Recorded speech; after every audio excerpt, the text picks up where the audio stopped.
Are you sitting comfortably? Then we'll begin.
Welcome to the only show on YouTube that can truly make you feel like you just got your pecker in your zipper. It's Pub Chat. How's it going? Or you just filled your nappy. One or the other. Exactly. Yeah. Do you want that fresh crap in your pants feeling? You just found it. Oh, squishy. So, well, hello, everybody. Hello. Yeah. What do you think? I don't even know where to start, man. Yeah, come on, chat. What happened today? What did we miss? Yeah, Formula One rolled into Monza, Italy today, the Cathedral of Speed, as they call it. And it's Lewis Hamilton's first time driving at Monza as a Ferrari driver. So that's a pretty cool weekend thing. They came out of the gates pretty fast. Cars looking good. See what happens. You know, nobody knows, right? Of course. But yeah, that could be good.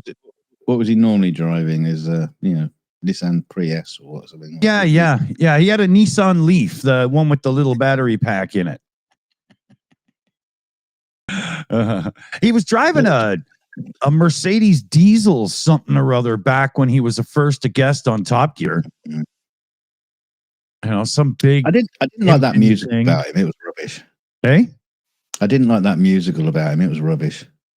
Oh, not enough racing. Yeah.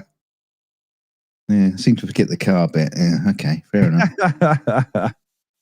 Yeah. He speaking of him in like film and stuff though, he was a decent part of that Formula One movie. He's not listed as a producer just because, you know, he hung around or something. The director talked that he had a lot of involvement to make sure that things were like as close as can be to real. Was that the Brad Pitt one? Yeah, but they still had moments where magically you could just find another gear to pass somebody, or you know, and one scene he takes like 3 drivers, vroom, vroom, vroom, or whatever. It's like, holy shit, come on now, it's not how it's done, you know. But no. Yeah, but let's face it. I mean, a movie's what, like 2 hours? How long's an F1 race? 2 hours. About 2 hours. yeah. It's like they got a lot to pack in. You know, they can't fart around with like overtaking one person every lap. You know, you need to do it in one go. Yeah, there was a few things about the Formula One side that were a little bit iffy, but all in, The action is insanely filmed. It was a good movie, you know. All done for real. Yeah. There's no CGI used except for all the CGI. So apart from all the shots. Yeah. Well, they followed Formula One for over a year, and they actually had a fake team in 2 garages at every race. And, they would get the cars on track during like parade laps and stuff to get footage. And getting in the way. Yeah, exactly. Yeah. And Brad Pitt did a bunch of driving, but he drove in a much wimpier car that was just dressed up to look like an F1 car, right? Yeah. You sure he wasn't like in one of those cars where the actual driver was in front of him and just like they got 88-year-old Mario Andretti dragging him around in the 2-seater, right?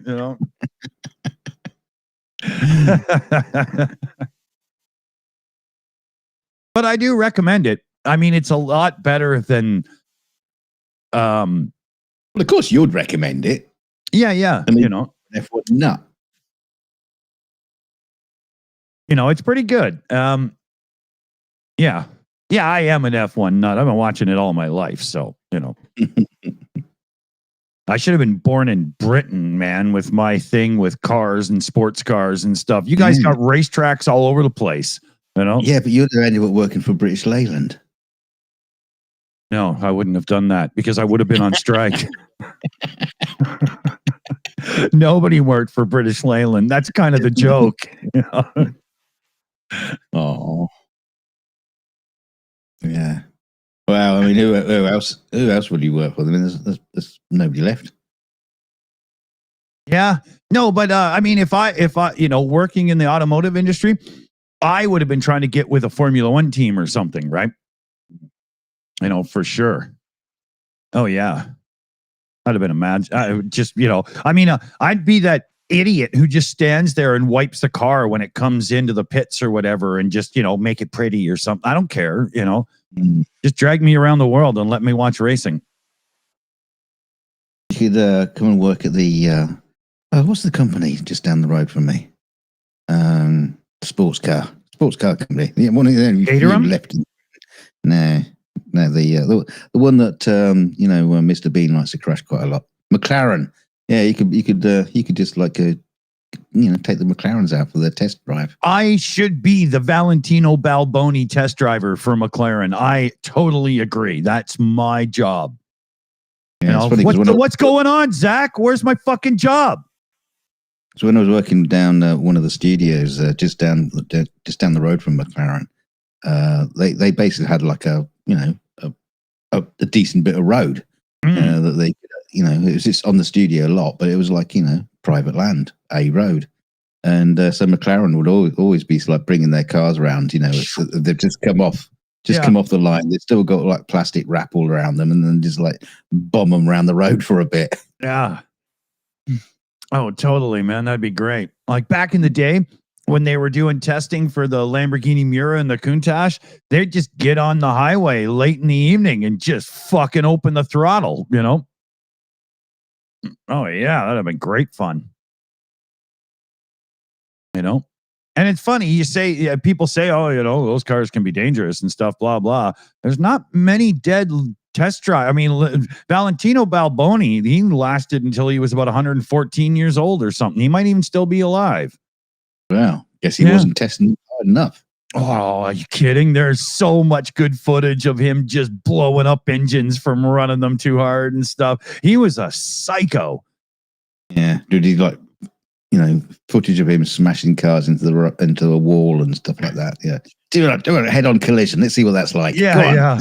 I've never seen footage of Balboni crash, but I've seen him spin out and I've seen him blow engines.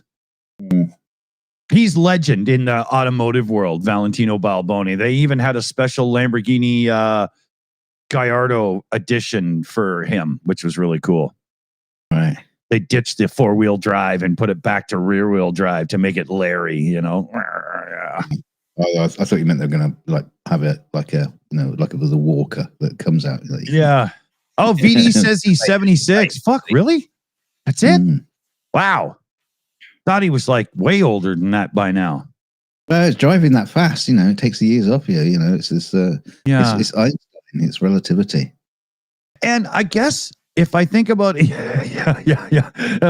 if I think about it, he technically wasn't the test driver for the Miura, not until the Countach came along. So in the 70s. So yeah, I guess yeah. Okay, we got a joke from Matt. What animal do Welsh people love? Whales. Get it? Matt.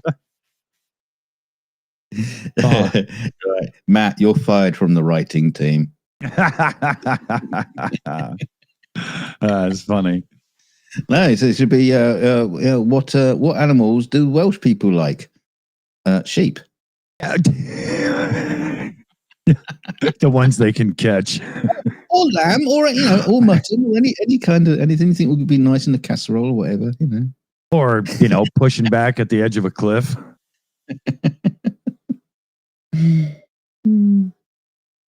Oh yeah, that's enough having to go at the Welsh. Yeah, it's just too easy. Let me get a can of beer here. Hold on. I know, like 5 minutes into the show, you could have known the fucking can of beer with you.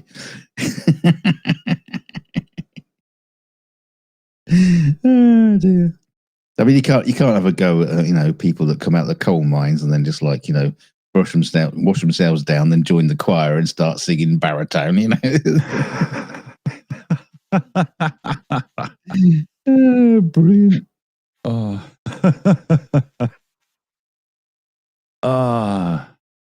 Yeah, I love the Welsh. Unfortunately, they just hate everybody else, especially the English. Yeah.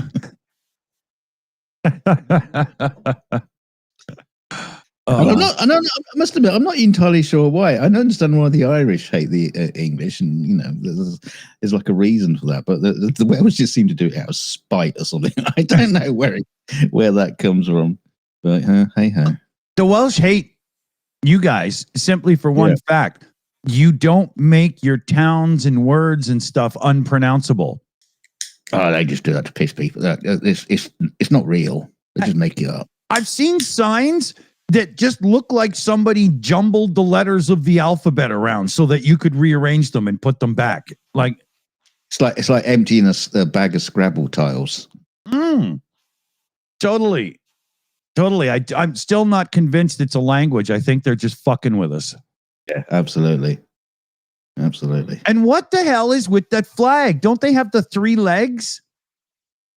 3 legs? Isn't Wales the 3 legs? Isn't that's the Isle of Man? That's right. The Isle of Man. Yeah. What the hell is with that flag, man? Well, if they had 4, it looked like a swastika, and that would look bad. Here, let me get it up on screen for anybody who doesn't know, because it looks like Dr. Frankenstein was trying to create the wheel. Yeah.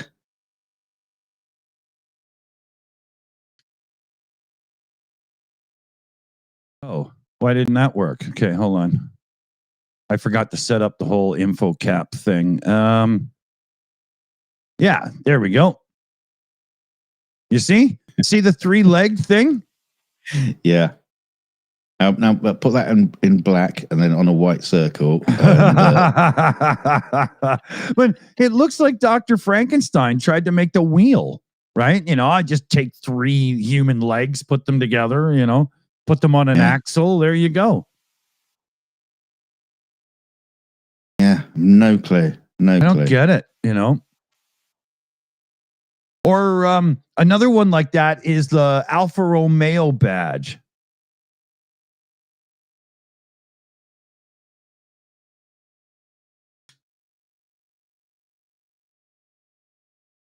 Yes, come on. I'm trying to click it, motherfucker. Holy shit. Here. Yeah, see, you got England. And stop snake changing. Yeah, there's a little dude being eaten by that snake. You see? Yeah. Or maybe he's being spat out. That's true. It could be. I never thought of that. But why is that dude being eaten, man? Isn't that weird? I never understood that, man. Never understood that. Where's he got the English flag on it? Yeah, it's strange, man. That's a weird badge, Anybody else got something to throw into this we could show, those weird things in life like that, let's do fundraiser shout outs here. So we've got our team fundraiser running. Darlene Patton was the last one to come in with a $25 donation there. Huge thanks. Thank you very much. It's up to $920 now. We've been able to start using some of the cash to get people sorted and get the things solved and fixed that need to. So thank you very much, everybody. Awesome.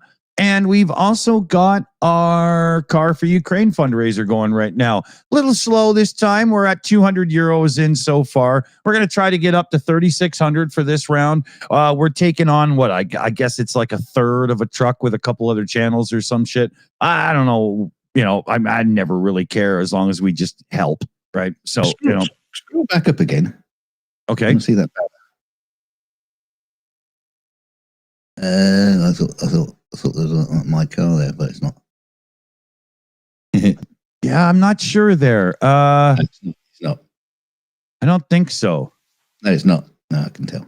Yeah. Okay. I do have those pictures still, though. So, yeah. We've got a couple of links you can click if you want to help out. If you don't, that's fine. If you can't, no problem. Not like there's any pressure. Hell, I'm broke. Yeah. But if you can and you don't, will forever be, haunting you. That's true. Sleep. Yeah. We've weaponized. You're a billionaire. Yes, exactly. We've weaponized the Canadian Department of Justice, and we're going to use it against the billionaire orc class. Yeah. The billionaire troll. Yeah. That just comes into chats when people are putting out fundraising and they go, I could. Fine. Yeah. So what? It's the sort of thing that Elon Musk would do in his downtime, just troll YouTube. Looking for people doing fundraisers. It's I could fix you right up, but fuck you, I'm not going to. Bye. Yeah, that's exactly how he'd play it too, right? I'm surprised he doesn't do it because that's the kind of person he is. Yeah, exactly. Horrible human being. Maybe he's the one in the snake. They were just predicting the future, right? Yeah, the Alfa Romeo badge, that's Elon being eaten by the snake. Yeah. I like that. That's a good idea. You're not peeing in a cup, are you? Not this time. I'm shitting in a large jug. Oh, that gives a new meaning to taking a Riley.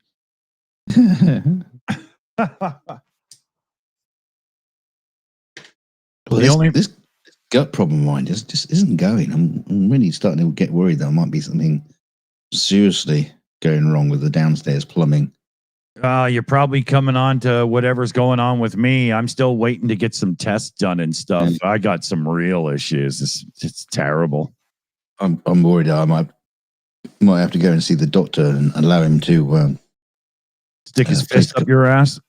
Yeah, stick a couple of fingers in there. I think it's going to take more than that. Without taking me to dinner first. What about a kiss? Yeah, exactly. Yeah. This guy's like, Doc, back off. This ain't a fucking social call. Jesus Christ. What's the expression? Tits first.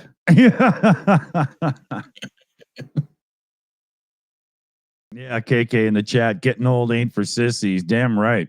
Oh, man. As you can see, I didn't do anything to fix the setup behind me or anything. Totally screwed the pooch there. We didn't expect you to. I was going to, but I had to do some fish tank maintenance. And then this tank here, I've got a slightly bigger tank that it's about to replace it. And with this one here, I never did aqua soil. So I've never been able to get any plants other than that Valentino, that thin, spindly looking grass stuff to grow. So I got to redo this whole tank. It's driving me nuts. Aquarium tank, whatever. Yeah, you're just talking tech. Tank tech stuff. But yeah, coming up in like literally a week, that tank will be new and improved. You know, get everybody back, like out of it, back in. And speaking of which, I forgot to take the picture. There's 7 guppies, 2 neon tetras, a couple of those little otter sucker fish guys, so the little ones, and a big snail in there. And the one guppy is like the size of 4 guppies. He is so fat. And he just sits on the top of that T-Rex skull that's in there and kind of just rests and breathes until feeding time. And then he just bullies everybody out of the way and fucking tries to eat it all. It's hilarious, man. My God, it's so fat. It looks like it's about to give birth, but it's male. You know, it's just fat. Hey, look, it's 2025. Yeah, you can't put gender roles on people like that these days. Yeah. He identifies as pregnant, so he's just working as hard as he can to get there. Yeah, it's his right. It's his right to have a baby if he wants. Yeah. So yeah, I'm gonna clear them all out in the next couple of days, and you'll have to call it Loretta. It's gonna gestate in a box. Oh dear. Oh, apparently, that whole scene has been under debate with the. Come on! The live show of the life of Brian, and they've been like kind of been told they got to take it out, but. Come on! But obviously John Cleese is not going to go for that because he's about as woke as a hibernating bear. He's just fit. The thing is, though, they're not picking on him for wanting to be a woman. They're very supportive of that. They just think it's ridiculous that he wants to actually conceive. Right? Now, it's when John Cleese says it's symbolic it's symbolic of his struggle against reality. But this is right, so shut up. Yeah. But it's funny, like, I mean, seriously. It's funnier now in many ways, considering the situation that, the uproar that, people have got into transgender rights and all that kind of shit. And with adoption and all kinds of stuff, their reaction to him saying he wants to have babies is actually stupid too. Like it's really funny. Just let it be. Are we having to go to the Beatles now? Let it be. Yeah. Anon fella in the chat says, look, if you can't handle it, don't watch it. Exactly. You don't have to run around canceling it. You probably never would watch it anyway. Hey, that George Harrison financed the film practically out of his own pocket.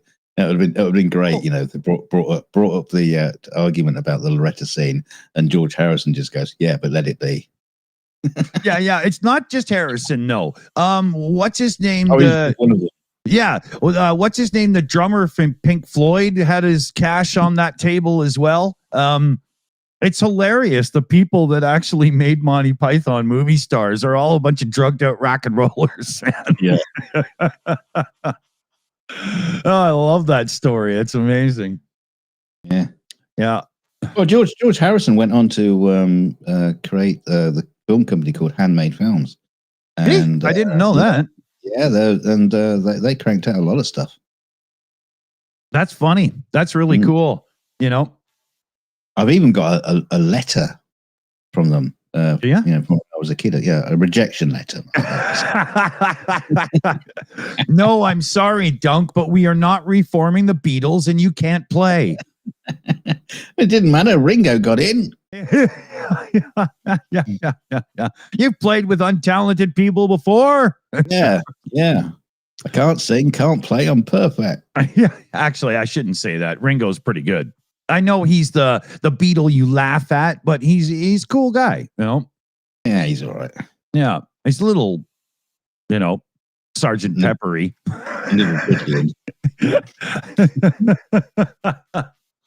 I mean, his best body of work was voicing Thomas the Tank Engine, but that's my opinion. He voiced Thomas? Yeah. Well, he narrated it. He narrated the show. Oh, I thought he was Percy, the little whiny bitch. But okay. No, he was the drum at the back, bumping into things. I remember the first time I saw that show, and I know like Percy as slang because of Monty Python for cock. And when I saw that, Percy was one of the trains and he's the whiny little fuck, I thought to myself, is that a joke for the adults? Well, I mean, it was written by a vicar originally, so it means cock then. Yeah, I very much doubt he was writing in adult humor to get past the kids. It's not his style.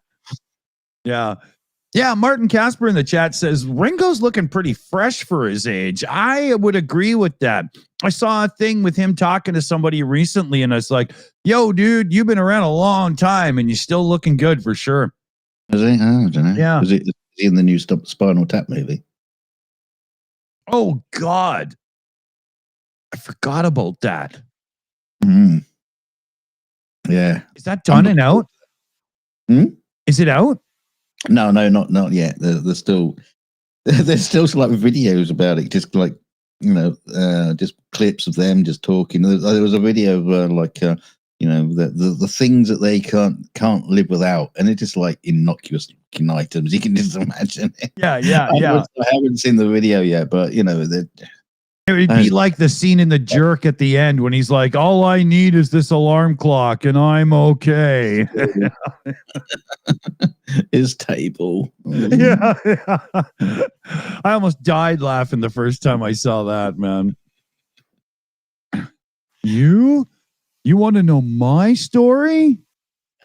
I was born a poor black child. I had to push pause right there and just die laughing. Oh, yeah. Oh, this is the best pizza in a cup I've had all day. It's one of the best lines in cinema history, as far as I'm concerned. Yeah, or is it I've ever had? I can't remember, but yeah, pizza in a cup. Yeah. Or I mean, isn't that just a Panzerotti? His girlfriend as well. She just beat him up. Yeah. Well, he writes home and says, there's gonna be more money coming in because I'm getting a promotion because whatever her name was, she's gonna show me a blowjob tomorrow.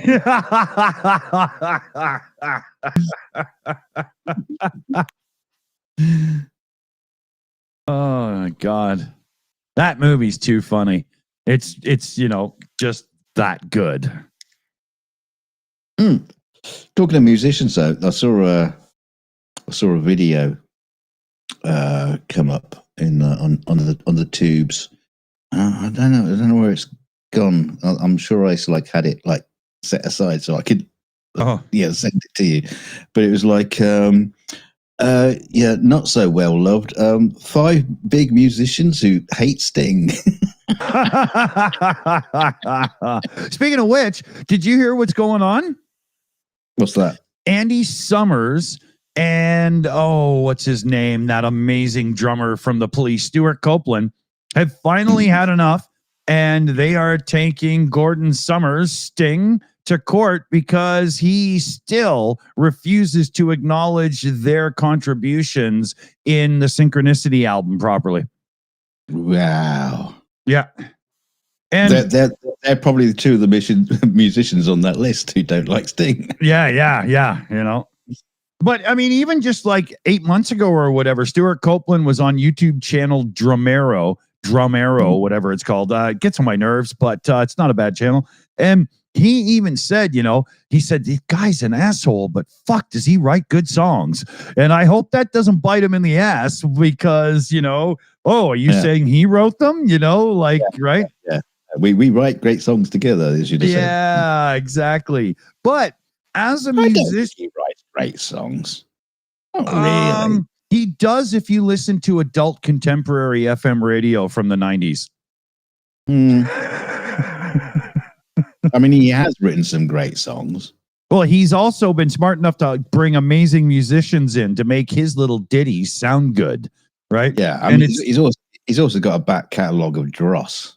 Oh, you know, you could buy all the Sting CDs and realize that you should have just bought the greatest hits, because that's, you know. Well, not the Sting ones. Yeah, it's all his solo years. Jesus, you can throw that shit in the bin. Well, the best record of that is Sting and the Police, the greatest hits, because you get all the good Police songs and like 5 Sting songs, right? That's about all you need, really. But, you know, exactly. As a musician, though, I can see what Stuart Copeland and Andy Summers are talking about, because Sting might have come up with a little lyric and a melody, but their contribution as drummer and guitar player was huge to what the Police was. And that's bullshit, man, for sure. And Sting has been fucking them over for years. Like, years. Yeah. So I hope it works for them. I hope they get it. A lot of times you get these kind of things and it's just, well, you know, I was in the band. And meanwhile, it's like, yeah, but, you know, you weren't even the drummer on the recording. You were just for the tour, right? And, you know, those are bullshit, right? But this isn't, you know? Yeah. I don't know. Band politics, is it? You know, it depends, doesn't it? Oh, it can be nasty for sure. Yeah, I think some people are, you know, quite equally sharing, you know.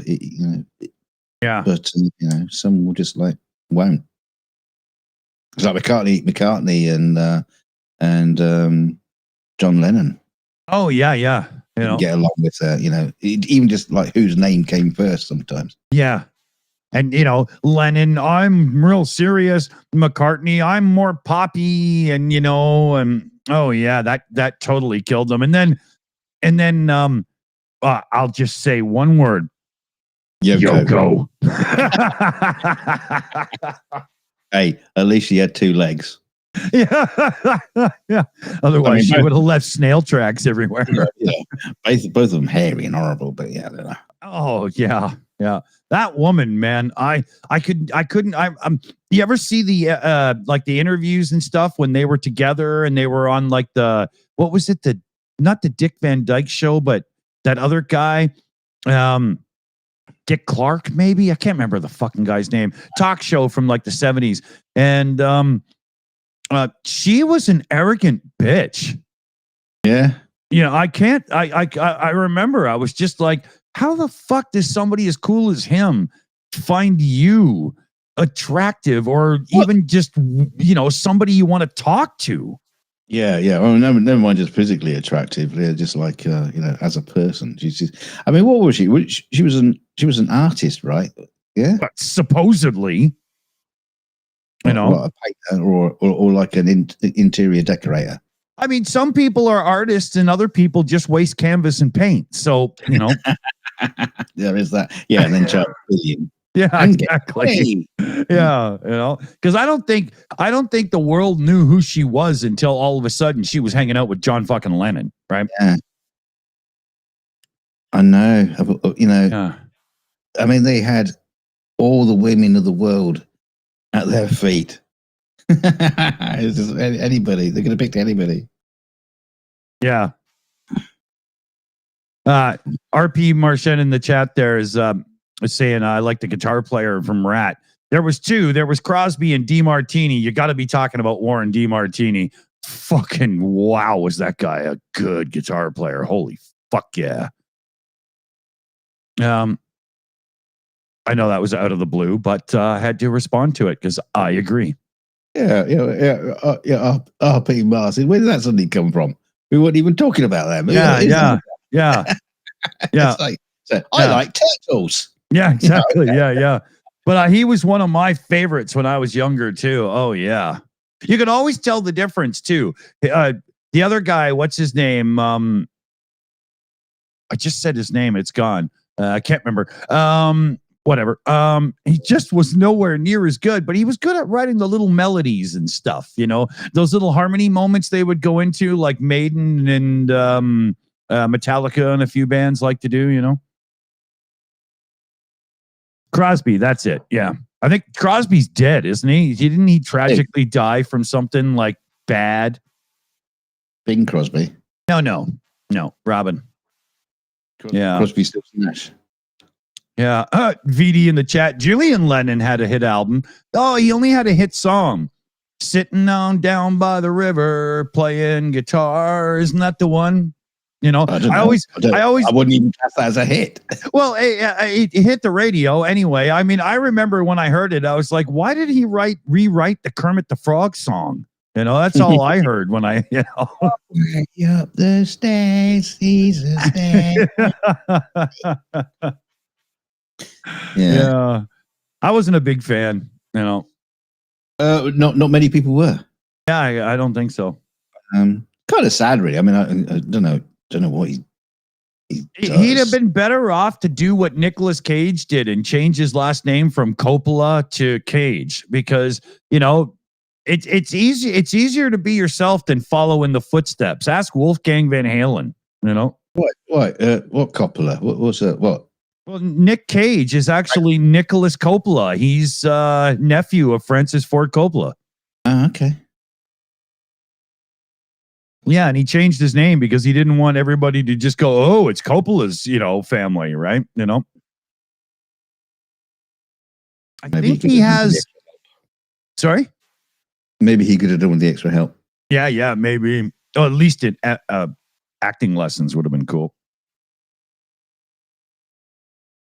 Yeah, Emilio Estevez. Haven't heard that name in a long time. He was cool when I was a teenager. You know, that was then, this is now. Couple of movies that were pretty cool, and then all of a sudden it was The Mighty Ducks. Breakfast Club. Yeah, right. You know, and I was thinking Hot Shots, but that wasn't him. He was. That was his brother. Yeah. You know, Repo Man. Is he in Repo Man? Yeah. Yeah. That's a great movie. Yeah, Estevez is the real name. Sheen. Martin and Charlie just made that up, didn't they? I don't know. Bit strange. They both thought of the same thing. I think Charlie just did it because, you know, there was like, you know, I think it's divorced parents or something, and Emilio was mommy's boy and Charlie liked dad better or something. I'm not really sure how that works. He just liked having his knob polished. So he named it after a furniture polish called Mr. Sheen. Mr. Sheen will polish your house and every knob that's in it.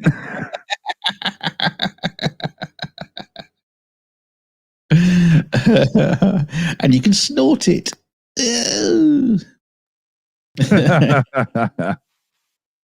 Yeah, Young Guns. Ken Patterson in the chat there. I liked Young Guns. That was fun.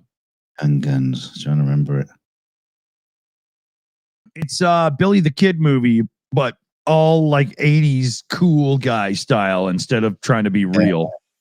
Yeah, it had Kiefer Sutherland. Yeah, Lou Diamond Phillips. And John Bon Jovi did the damn song.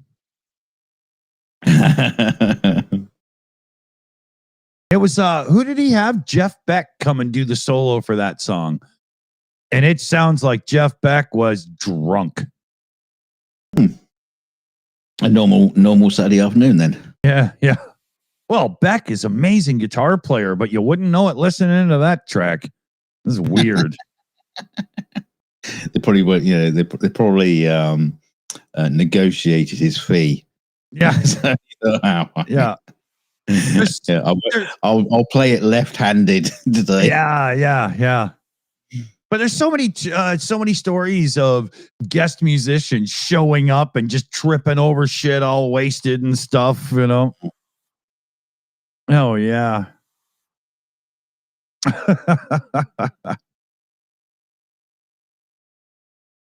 I think that's the story of how Ace Frehley's audition to be in Kiss with Simmons and Paul Stanley is. He shows up and fucking almost crashes the place, you know, falling around, and then starts playing, and they were like, "Oh yeah, okay," you know. Which I yeah, I mean, it's the music industry, isn't it? It's like that sort of thing where you're recording an album or something, and you go, "Hey, you'll never hear who I met in the bar at lunchtime. He's come over. He's only had 18 pints. He'll be all right. Yeah.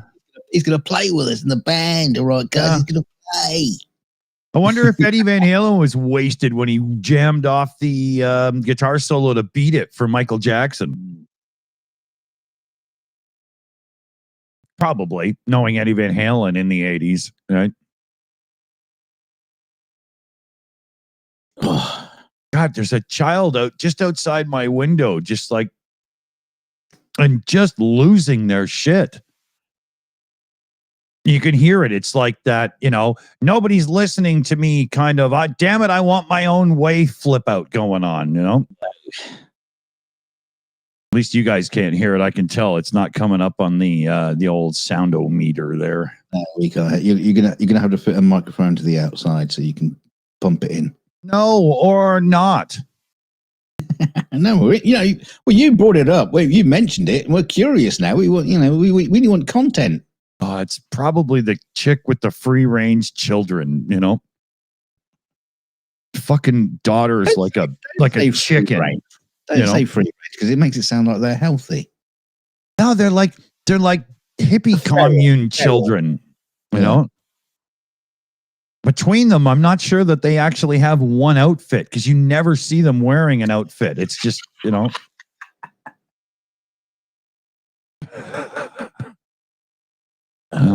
sometimes I think that she's just raising them as food,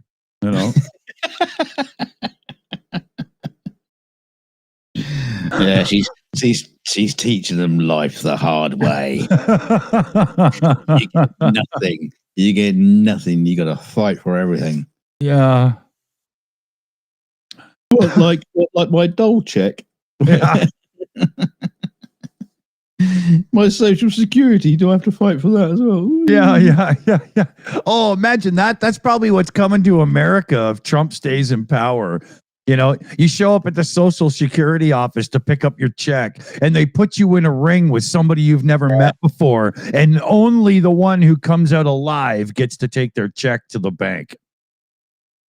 We have 10 Social Security checks, or 10 Social Security members here. One check. The check's in the center of the floor. Contestants take to the floor. Yeah. Choose your weapons and fight to the death.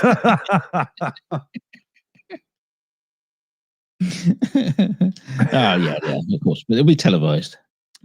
Yeah. And you have to play that Star Trek thing.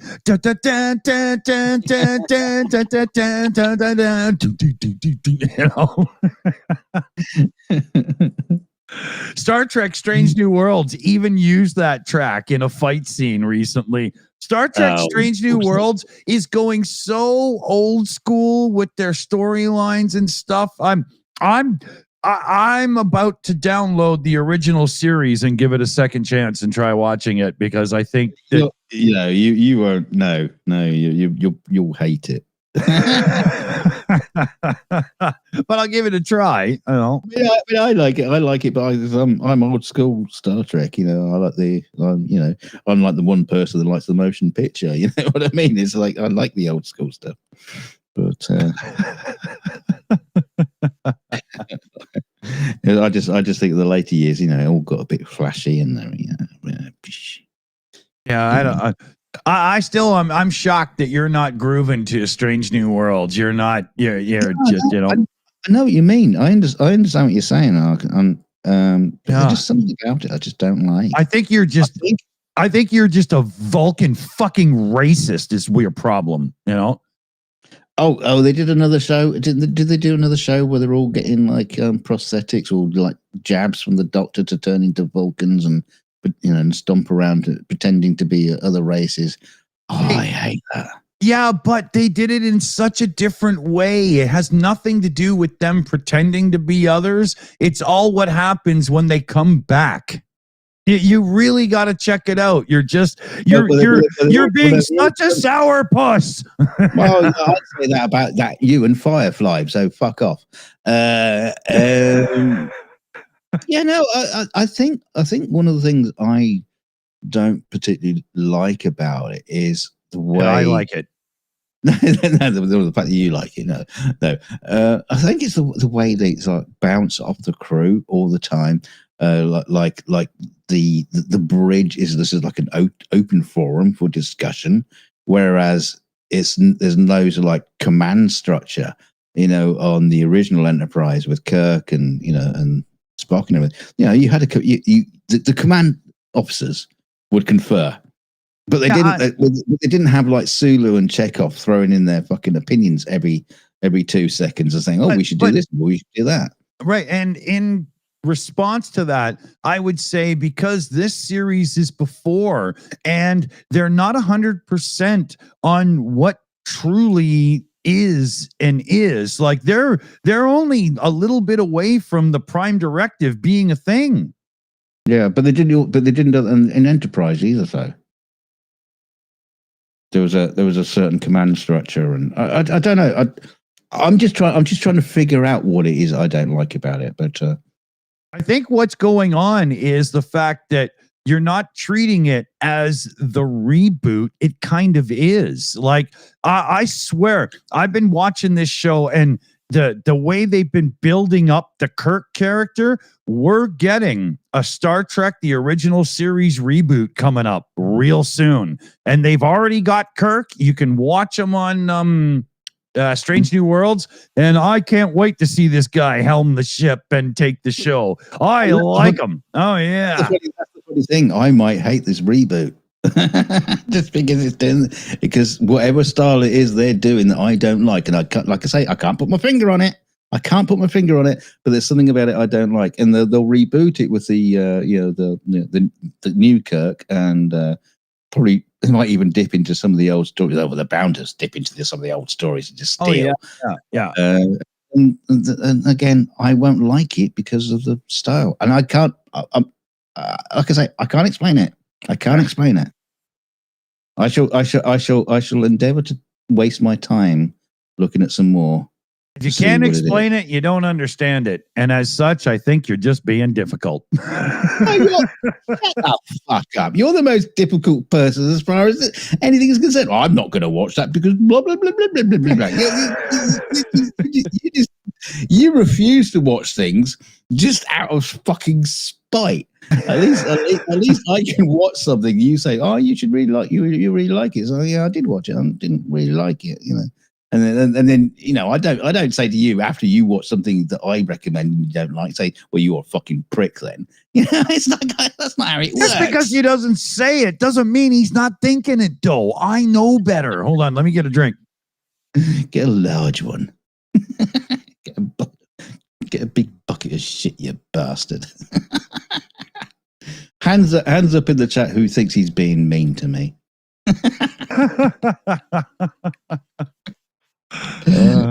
Funny. Anyway. Yeah. So, are you the type of person to acquire your movies, TV shows, and music and stuff and hoard them, store them on a computer? Do you maybe use like Plex to share it out or something, or one of those things? Well, we were using Plex, and oh my God, greed has run amok.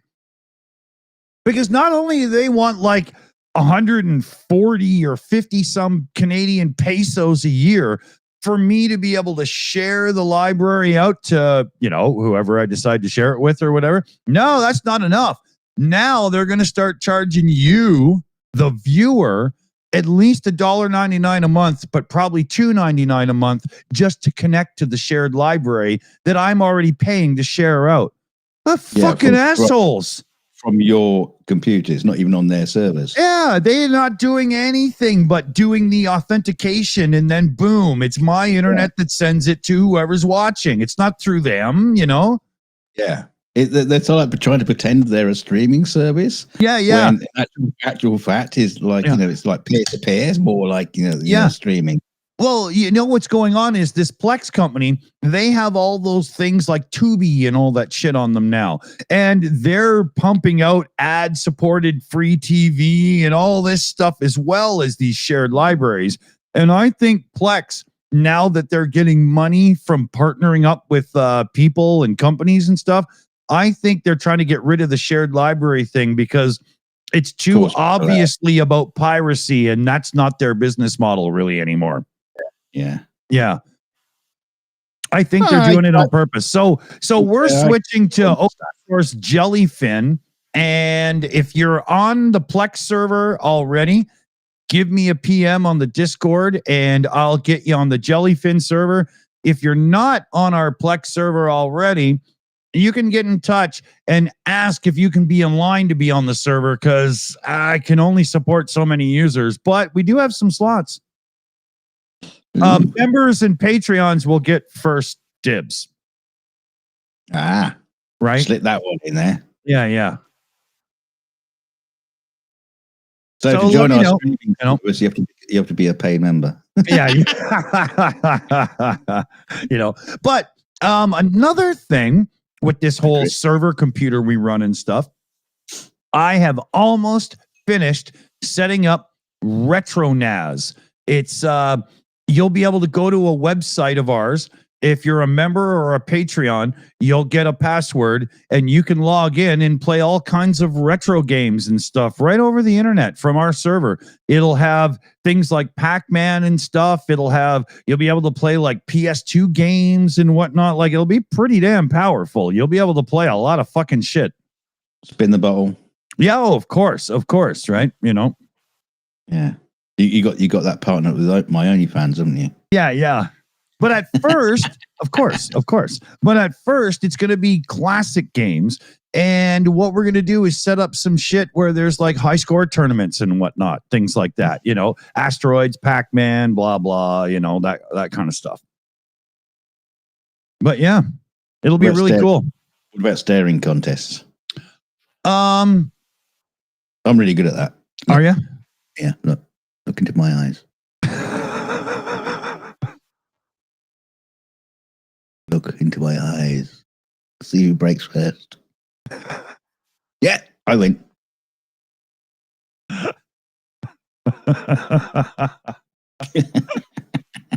Yeah. So yeah, and for those that are unsure, just connect a goddamn game controller to your computer and it'll work. It'll be really easy. It'll be fun. So very soon that'll be a bonus that we have for our people. I'm not plugging the game controller into my Mac. Ugh. Why not? How gauche? How plebeian? Wow. Game controller? Yeah, actually, I use Bluetooth. I wouldn't plug it in either. But I mean, for like something like Space Invaders, you could just use the keyboard, right? We'll have Wii games. You can start like throwing controllers around the room again.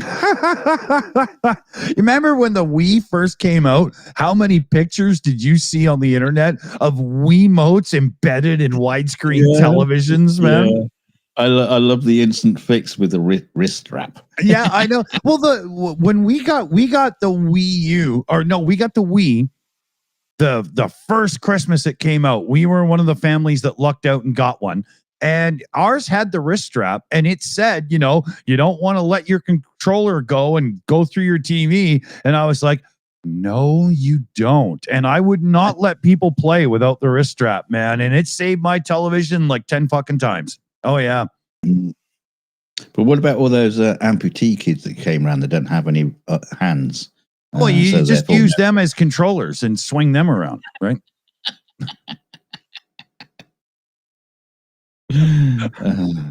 But yeah, it was a must, right?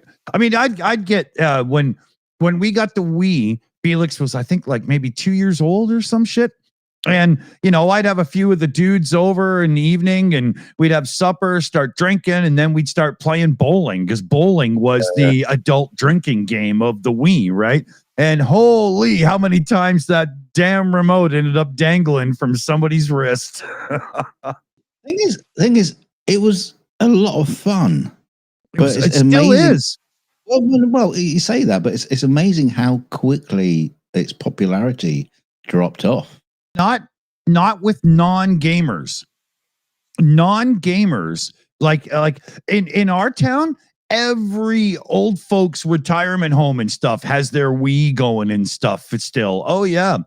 I've gone to like 3 or 4 and done the hack for them so they can just plug in a hard drive and have all the games and stuff. Yeah. You know, and those sort of places, checkers is an extreme sport. So, yeah, but because we always have people working with my son and stuff. So, I just know these people, and the retirement folks love the Wii still. My son and I, we have our Wii plugged in through our entertainment system, and we still fire it up every couple of months and play bowling and tennis and stuff. Love it. You know what it means, though. I'm not lying. It was great for kids. Kids loved it, and it was great family entertainment. But it wasn't long before you didn't really hear anything more about it. I think over here we did for longer. Our tastes have been different over times for gaming, right? UK versus here. Well, the other thing was they weren't really very quick on releases of new games. They didn't really partner up with a lot of software companies, did they? Because it wasn't a port to other systems, so it was for all the Wii, and that was it. Yeah, it was. The Wii took Nintendo away from competing for hardcore graphics and stuff and took them in a different route. And the Wii and the Wii U both pretty much failed with third-party publishers, except for a few. But when they finished this strategy with the Switch, then they got them back. Right? It took a while. The Switch is like completely different. You're not like swinging that. You're not swinging bats around with that, are you? No, but the Switch is still no, but I didn't mean that way. I meant it's still a lower processor system that's not meant to be cutting edge. It's just fun to play, right? Graphics. Yeah, because Nintendo gave up. They don't compete on graphics and performance anymore. That's over, right? That's long gone, man. Yeah, because like your PC gamer is now expecting like photorealistic. Yeah. I'm actually there.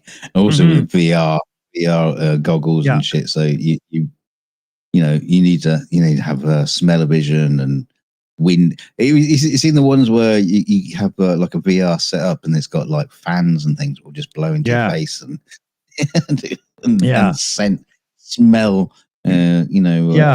Distances and bonkers.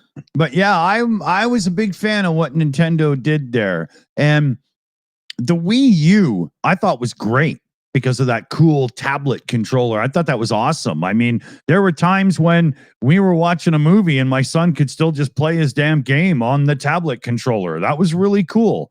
But most people didn't see it that way. They didn't understand Wii U. They didn't a lot of people thought, well, I just don't need the tablet, so I won't bother. It's still a Wii. Who cares? Yeah, they really fucked that up. Ours eventually died. The damn battery in the tablet thing started swelling and stuff, right? And nowadays the Wii U is more like retro cool, and I'm not spending $300 some bucks or some shit. Forget it. It's like the PSP as well, the PlayStation personal thingy. Yeah.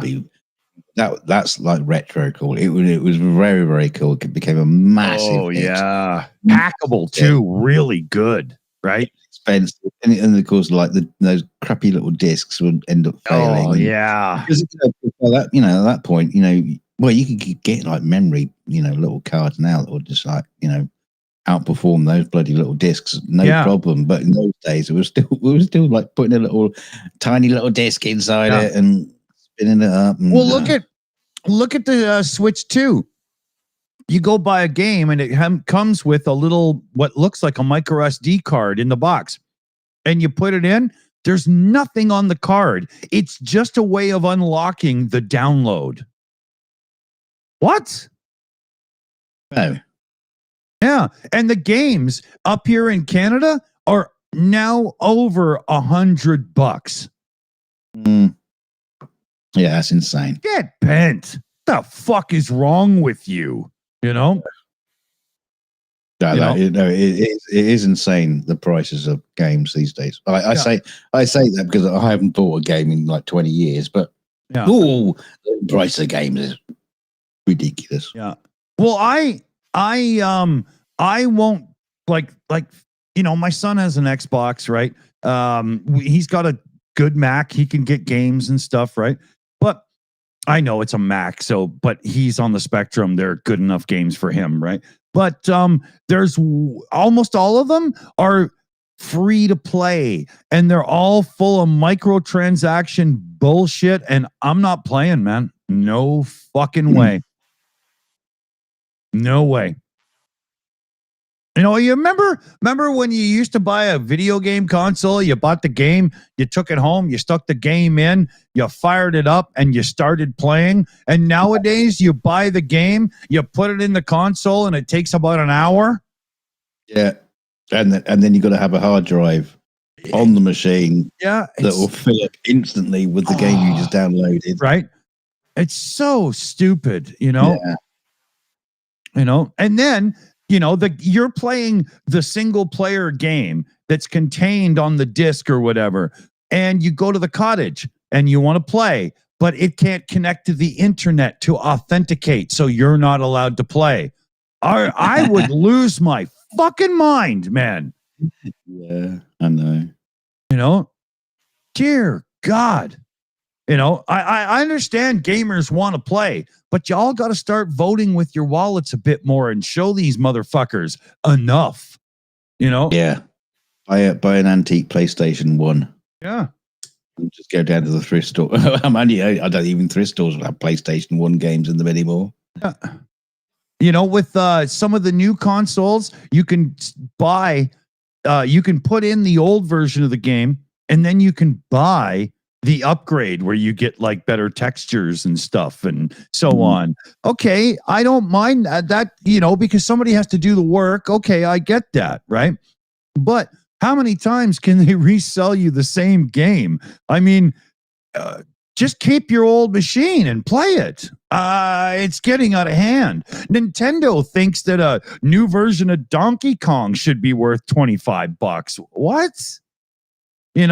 You've made $1 billion off that game. Fuck off. It should be $3, man. What the fuck? Yeah, I mean, if you think about the days of like the PlayStation 1, that sort of stuff, there was a lot of people that bought that system, bought the games. Oh yeah. And a lot of them, were your kind of like, your casual gamers. Yeah. And then, of course, you had the hardcore PC gamers, I mean, their graphics weren't much better at the time, but obviously things have moved on. The graphics on the PC is just like, the PC was the worst place to play games for a bunch of years with CGA and shit, Yeah, that's why the consoles took off, because half the time you bought a game for the PC and it just wouldn't fucking work. Yeah. You had to have like a $4,000 PC to be able to play, what's that little guy that jumps around that LGR loves to play all the time? Pete Hegseth. But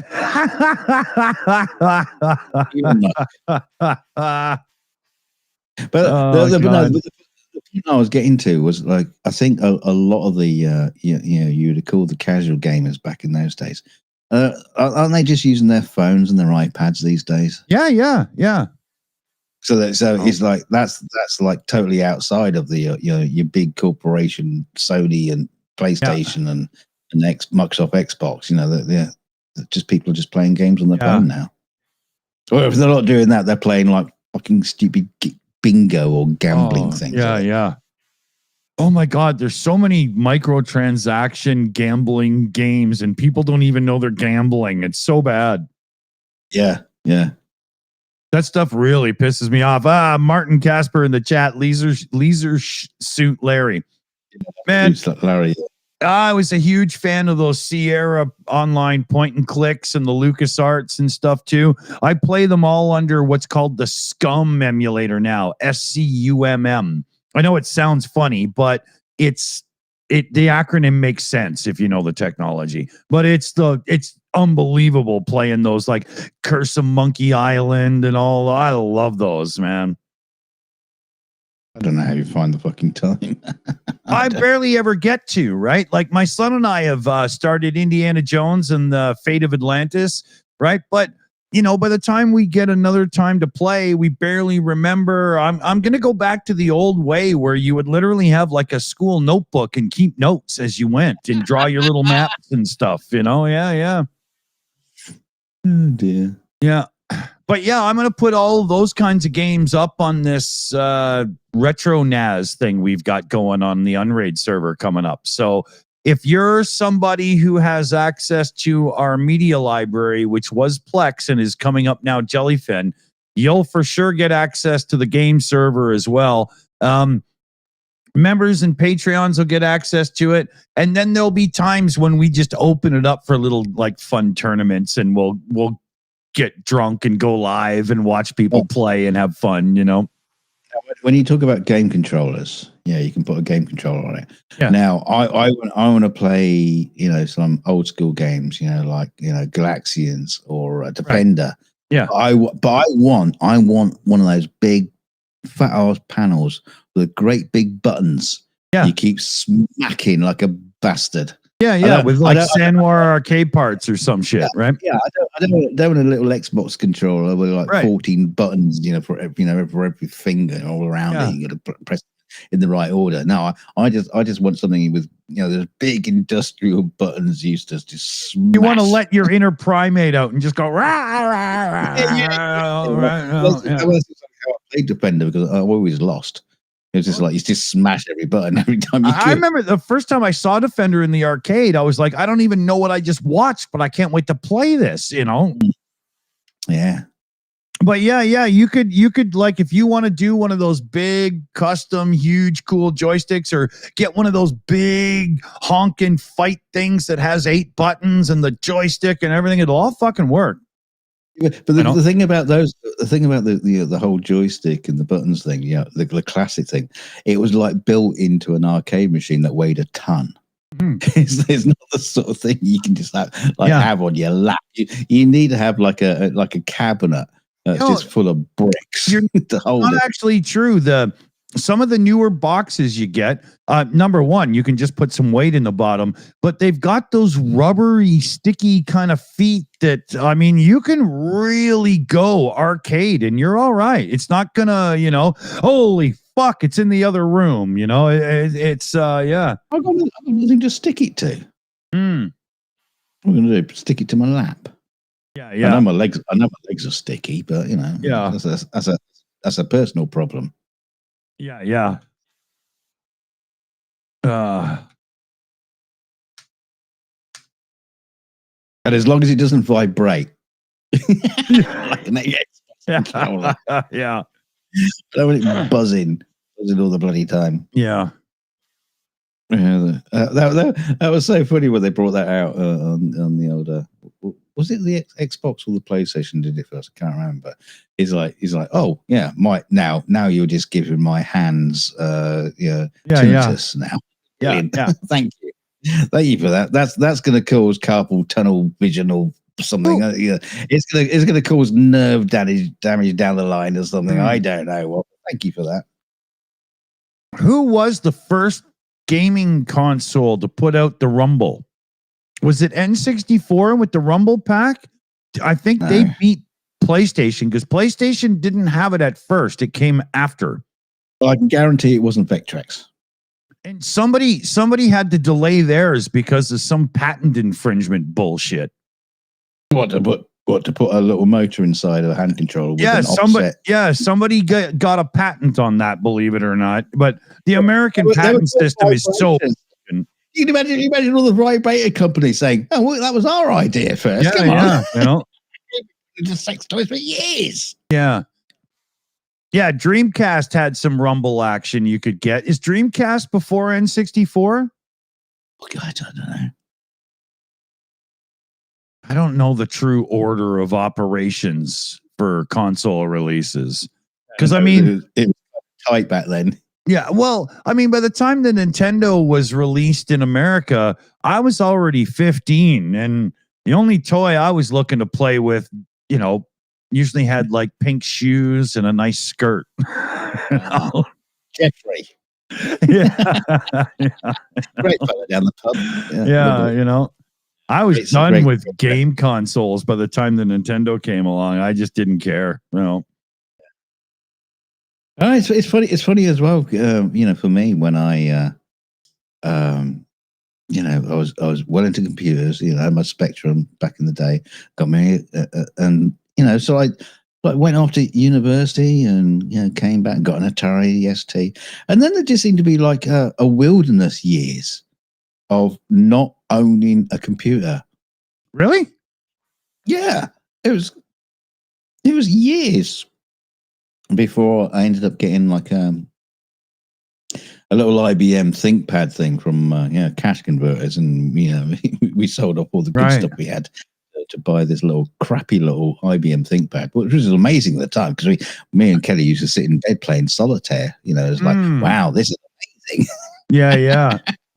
But no, there was like this barren period of computers in my life, and I miss so much. You know, it was like the birth of the PC almost, and the Windows and all that kind of stuff. It was all just coming out. I during that whole Windows and even the early Mac days, I was firmly on an Atari ST because of the MIDI ports and the musical aspect. And the only thing that got me away from Atari and stuff was when internet stuff became more than BBS boards. I was like, oh, fuck, you know. So I had to get a different computer, but I kept the Atari for years because of the musical side of it, right? It was amazing. Yeah. Oh, yeah, no, me too. That's why I had my Atari for, and that was all it was used for. But yeah, but there was just like this. Even the birth of the internet, I wasn't there for that. I just totally missed it. It's just like, you know, I came into it years again later, and it's kind of strange for me to say that because you know computers have been you know a real like part of my life for years, and then just for some reason it just like disappeared. Well, there was the early days of computers when it was just so pioneering. It was cool. But then it gets a little bit like if you're not using it for work or school and, you know, playing the little jump games is starting to get a bit old. There was that period where, you know, it was just, and then once you get to the internet, not the earliest days of the internet, because again, like, you know, encyclopedias online, yawn, you know, but right, you know, but once the internet matures for, you know, but once it matures for a few years, right now there's a draw to it, you know. I know, and now we can't fucking escape them. Yeah, even if we tried. Oh, and I do. No, you don't. You're here on the internet on your computer. Yeah, Martin Casper in the chat says, first Cubase ran on Atari ST with a question mark. Yeah, the first release of Cubase 1.0, I ran on an Atari ST.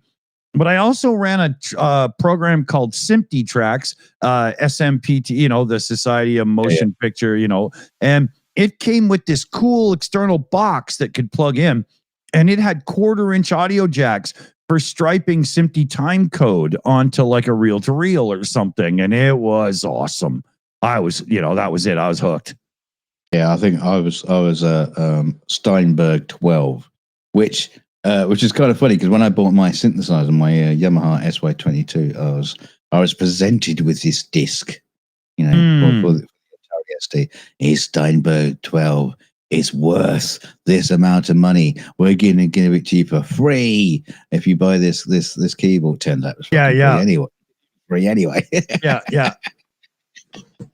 Bastards. Yeah. I remember using Cubase SX or something when they started redoing the code, and it was on a 12-inch Mac PowerBook with the 867 processor in it, and wow, that was cool. Oh man, I was doing some real cool, like that was awesome. I think I wrote like an entire album in like a week, just screwing around. You know, it was. I had a really, really bad cold, and I wrote an album while I was ill. It wasn't any good, but I did write an album. Yeah. Right after I bought the PowerBook, I had the M audio something or other interface that had 2 channels in and out, Firewire. And then I had the expansion box to it that gave you another couple channels. And it was just such fun. I loved it. So Johnny C asks in the chat, where do you guys since Radio Shack disappeared, or in our case, Matt? Yeah. Man, Radio Shack, when you could go get breadboards and project boxes and stuff, man, that was one of the best stores ever. And, it was a real like nerd central. Totally, man. Oh yeah, but I think, well, especially over here with Maplin, they kind of like spoiled it, but it's because obviously they had all the electronic kits and stuff like that. But then they'd start filling the shelves with like radio controlled cars and just like any kind of electronic paraphernalia they could fucking find. Yeah. But a lot of it was like, set for like the DJ who can't quite throw himself into like buying the professional gear. Yeah. But you can buy a light that sends spinny little bulbs, around the room and light up a corner of a small room. Exactly. Yeah. Totally. There's a lot of shit like that. Yeah. Oh yeah. You could buy your jack, your quarter-inch jack plugs that come in a variety of prices, like the 14 pence one that has no relief cable, just a shitty it's already starting to rust.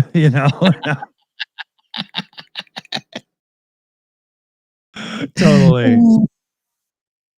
I loved that shop back in the day, though. That was a great place. Yeah, I've spent many a time in there. Oh yeah, me too.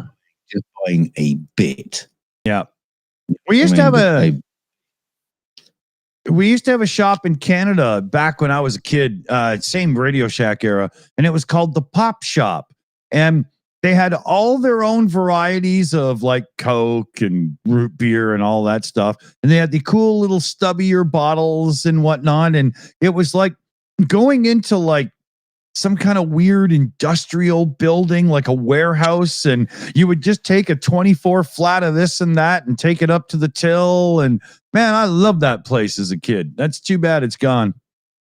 So it was just literally selling soda. Yeah, that's all it was, right? Just the Pop Shop, right? Yeah, that was cool. I remember the days we used to have a fucking Corona lorry used to come around and deliver it like milk. Yeah.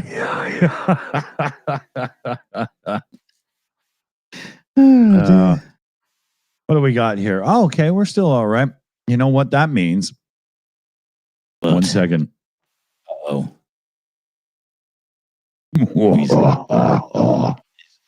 He's got time to go and take a massive shit.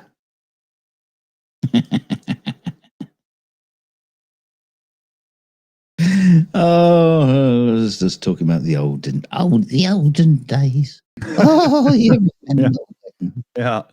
Where men were men and fish were fish, and those kids didn't play on my fucking lawn.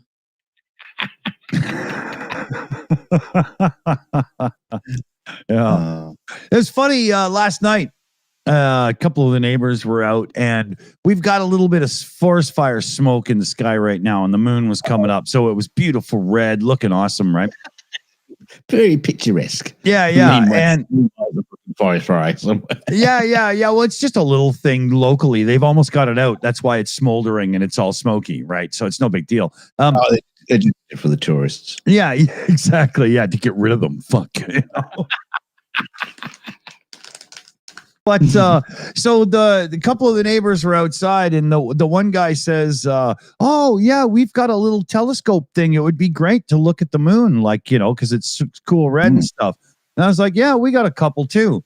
And he's like, "You got more than one?" Yeah. So he goes inside and he comes out with this little case that it's not even big enough for a gun, right? And right. It looks like the kind of little case that you would get like a kid's microscope kit in or something. Yeah. So as soon as I look at it, I think to myself, no, he's going to pull out a spotting scope, right? And he does. It's a nice Bushnell one. It's got some weight, good glass in it. But I've got a Yeah, here you go. Here comes the penis envy. Go on, go on. Yeah, exactly. I got a fat Newtonian, right? And I got another refractor as well. So he's setting up the spotting scope, and I was like, give me a second. And I came in and I brought out the big Newtonian that we have. And it was like that Crocodile Dundee thing, right? I knifed him, yeah.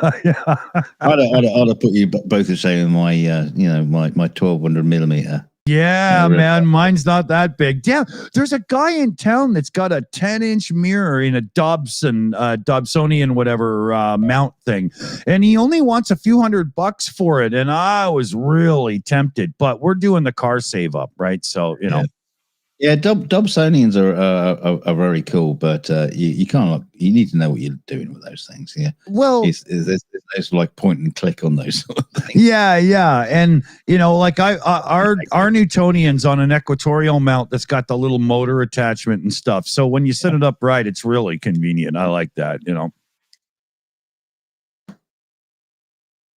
But yeah, it was cool.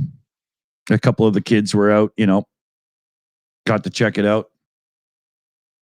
I was doing I've got a laser columnator device to get everything all aligned and stuff. And the kids were just playing with that, chasing the cats around. The two kids are like, I want to see the laser. I want to see the laser. I'm like, it's just a little red dot, dude. It's all right.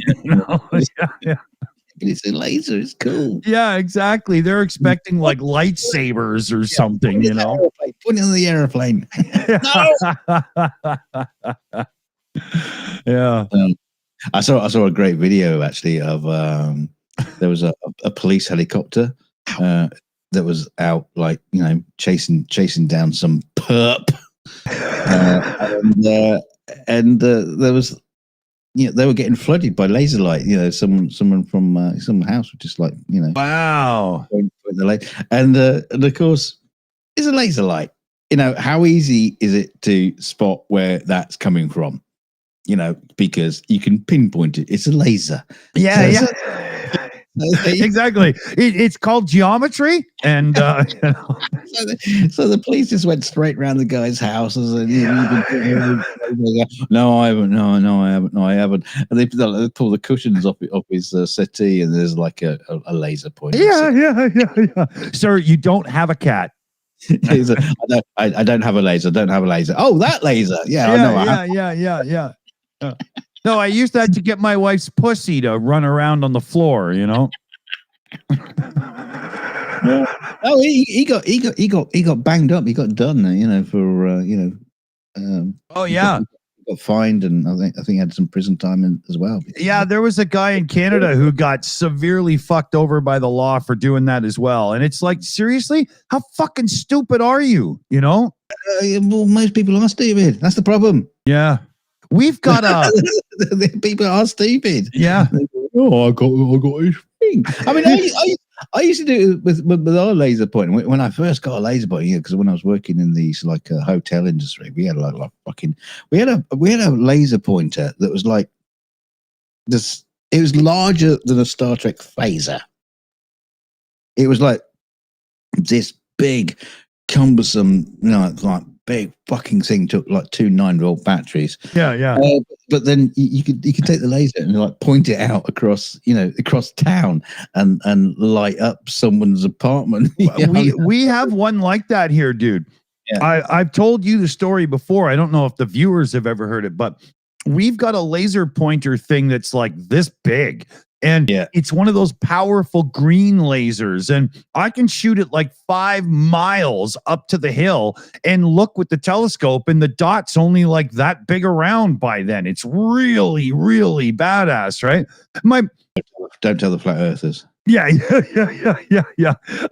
My son's mother bought it for him in Dubai when she was there on a vacation, 12 years ago or whatever it was, and gave it to him like it was a toy. And as soon as he opened it, I grabbed it right away and I was like, are you out of your fucking mind? He'll be flying, Fuck.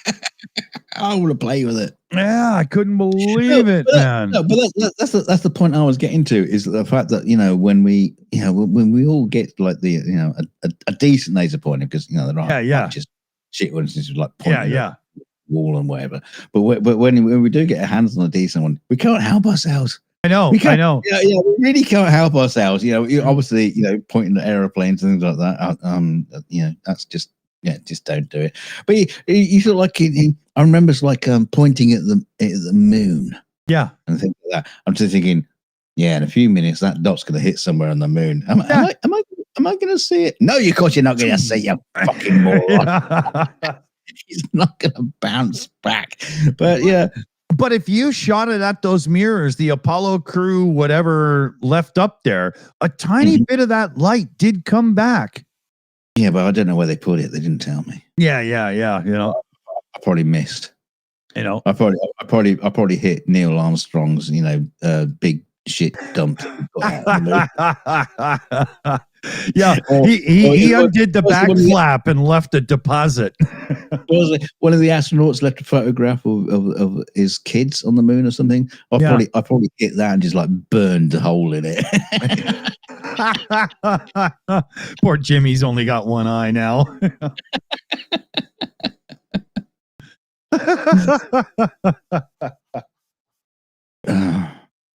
But the laser pointer, a lot of fun. Yeah, we all did it when we got on, but don't put in the police helicopters, for going out loud. You ever see that guy on YouTube, Styro Pyro or whatever his name is? No. He takes laser things and amps them up to like 2 million watts and watches them burn, through steel and shit and all kinds of crazy. He's psychotic, man. He's nuts. Is that the guy who's like, I've built a real life lightsaber type guy? I'm not sure if he did that, but I'm sure he would, right? Like there's been a few like that, basically, like turn plasma, cutters into like beasts, absolute beasts that can torture anything. Yeah, he's done some crazy shit. I remember one time he connected like 500 batteries and then decided to see how badly it can melt steel, and it was just arcing and making fires and stuff or whatever. Yeah. It's crazy, man. I remember that. Yeah, that guy is nuts, but it's entertaining as hell. He's really crazy. Yeah, and he took a hair removal laser and turned it into like a steel cutting weapon and showed how fucking scary these stupid no-name Chinese crap laser things are, right? Well, I saw a video the other day of some guy talking about your fridge compressor. Convert it. And you go, okay, yeah, fridge compressor. I've seen that because I know a lot of people that take like fridge compressors and turn them into like airbrush compressors and stuff. Yeah. They're really good for that. No, he stripped it down and basically turned it into a welder. What? Yeah, and he was using it, and it's all like just like screwed down to a piece of board. And it's all open. It's like Jesus Christ, and he's plugging it in, switching on this. Crazy motherfucker! And he's putting over it. Yeah, and there's another guy. I can't remember his name, but he does these videos where he shows you how to make like a home heater for like burning waste oil and stuff. And it always says this is illegal in the UK or whatever, but it works really well. And I can only imagine he's probably on death's door from the particulate he inhales from using these fucking things, right?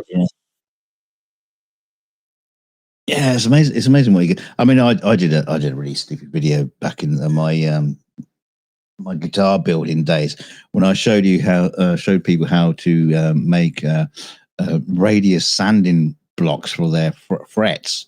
Oh, using a circular saw. How many necks are fucked up thanks to you? Shit tons, hopefully. I can only imagine. But yeah, no, it's because basically I built this rig that it was like clamped to the circular saw, that could rotate, but then you could also like push it backwards and forwards, and so you could actually cut. You can turn frets into bananas. You can get the right profile for a sanding block for your frets.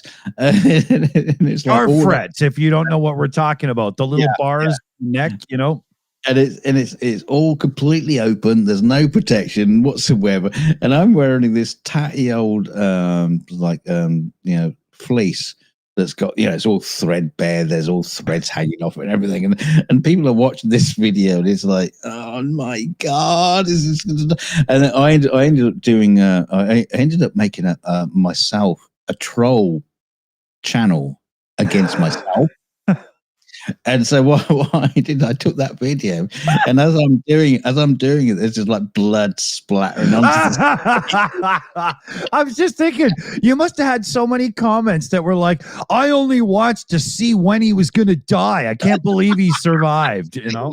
Yeah, that's pretty much what the comment section was like. Hilarious. It was hilarious. I got a lot of views out of it. I mean, I think people are still watching now, but... Oh, that was too funny, man. Oh, speaking of which, though, you know how we were talking recently how I got to take that RG guitar that I bought there, you know, that cool old Ibanez, right? And I got to get a setup done to it. Well, I pulled it off for it. Well, so the other night I was sitting there having a couple of drinks. I was watching some tube. I was watching something I'd seen before. So, you know, I grabbed the guitar, you know, and I was playing some stuff, and oh my God, the strings are a bit old on it right now. And it really accentuates how bad the frets are on the guitar. And it basically felt like I was playing on rusty frets, you know. It was so bad. So what I'm going to do is suck it up, take it down to that shop where the guy in town is like, you know, just gold. And I'm just going to give him the $150 or whatever and say, fucking do it, man. I don't have the patience in me. I'm not doing it. So yeah, it's coming. Yeah. It's one step too much now.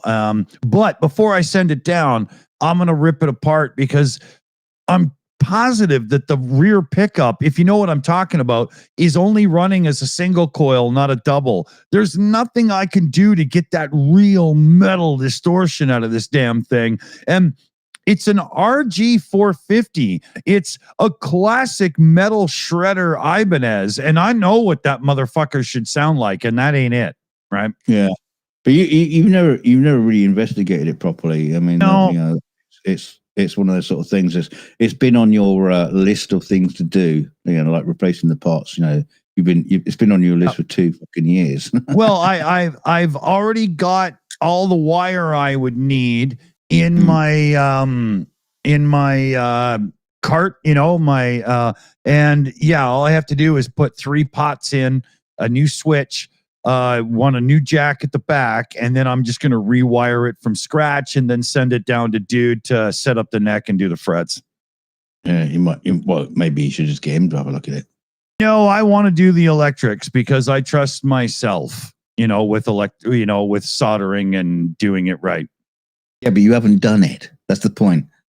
Yeah, the point is, I know you can do it. Well, no. The point is, you haven't done it. You talked about it for a long time. Yeah, but I'm ordering the stuff right now. Like I'm making this a thing now because now it's gotten too far, right? You know. Okay, fair enough.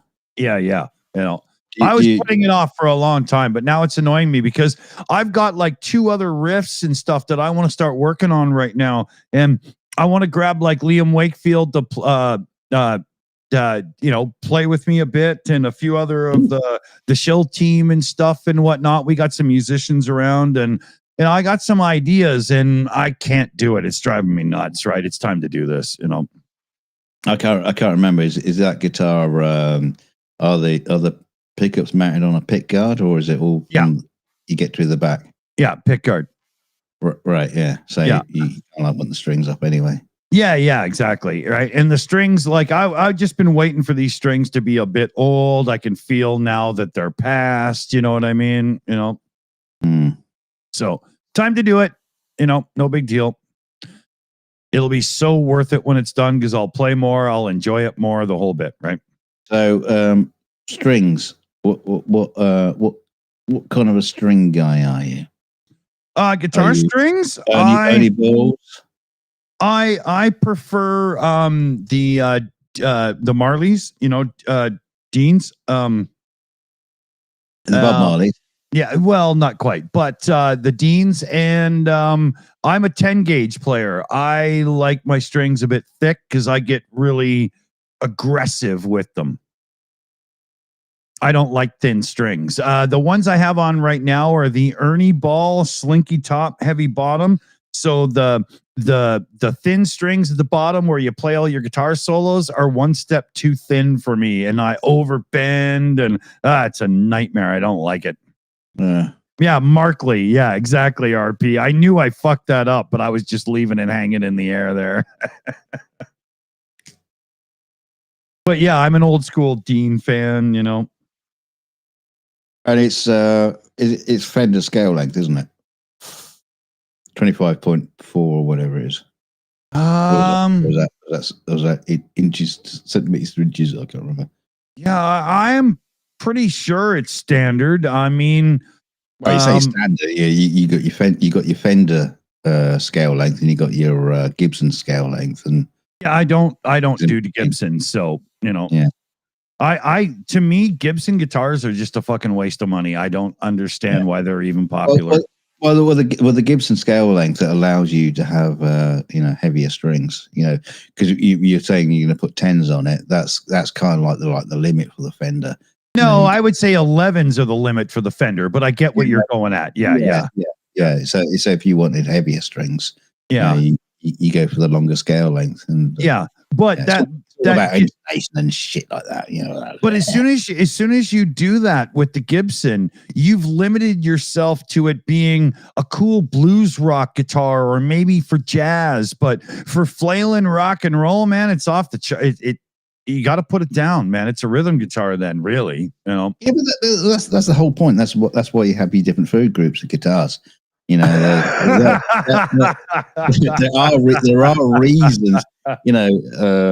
People gets like cork sniffery about it, but there are reasons why your Fender guitar works for certain jobs, and your Gibson guitar works for other jobs, and your SG, or your bloody Telecaster. Dude, the first time I ever played it, they all got different tasks. Yeah. You know what the Gibson SG's task is to play AC/DC or to start a fire. The first time I picked up one of those SGs, I was like, motherfucker, talk about making it difficult. It feels like it was sold to you by the Sears catalog. It's God, I don't get it.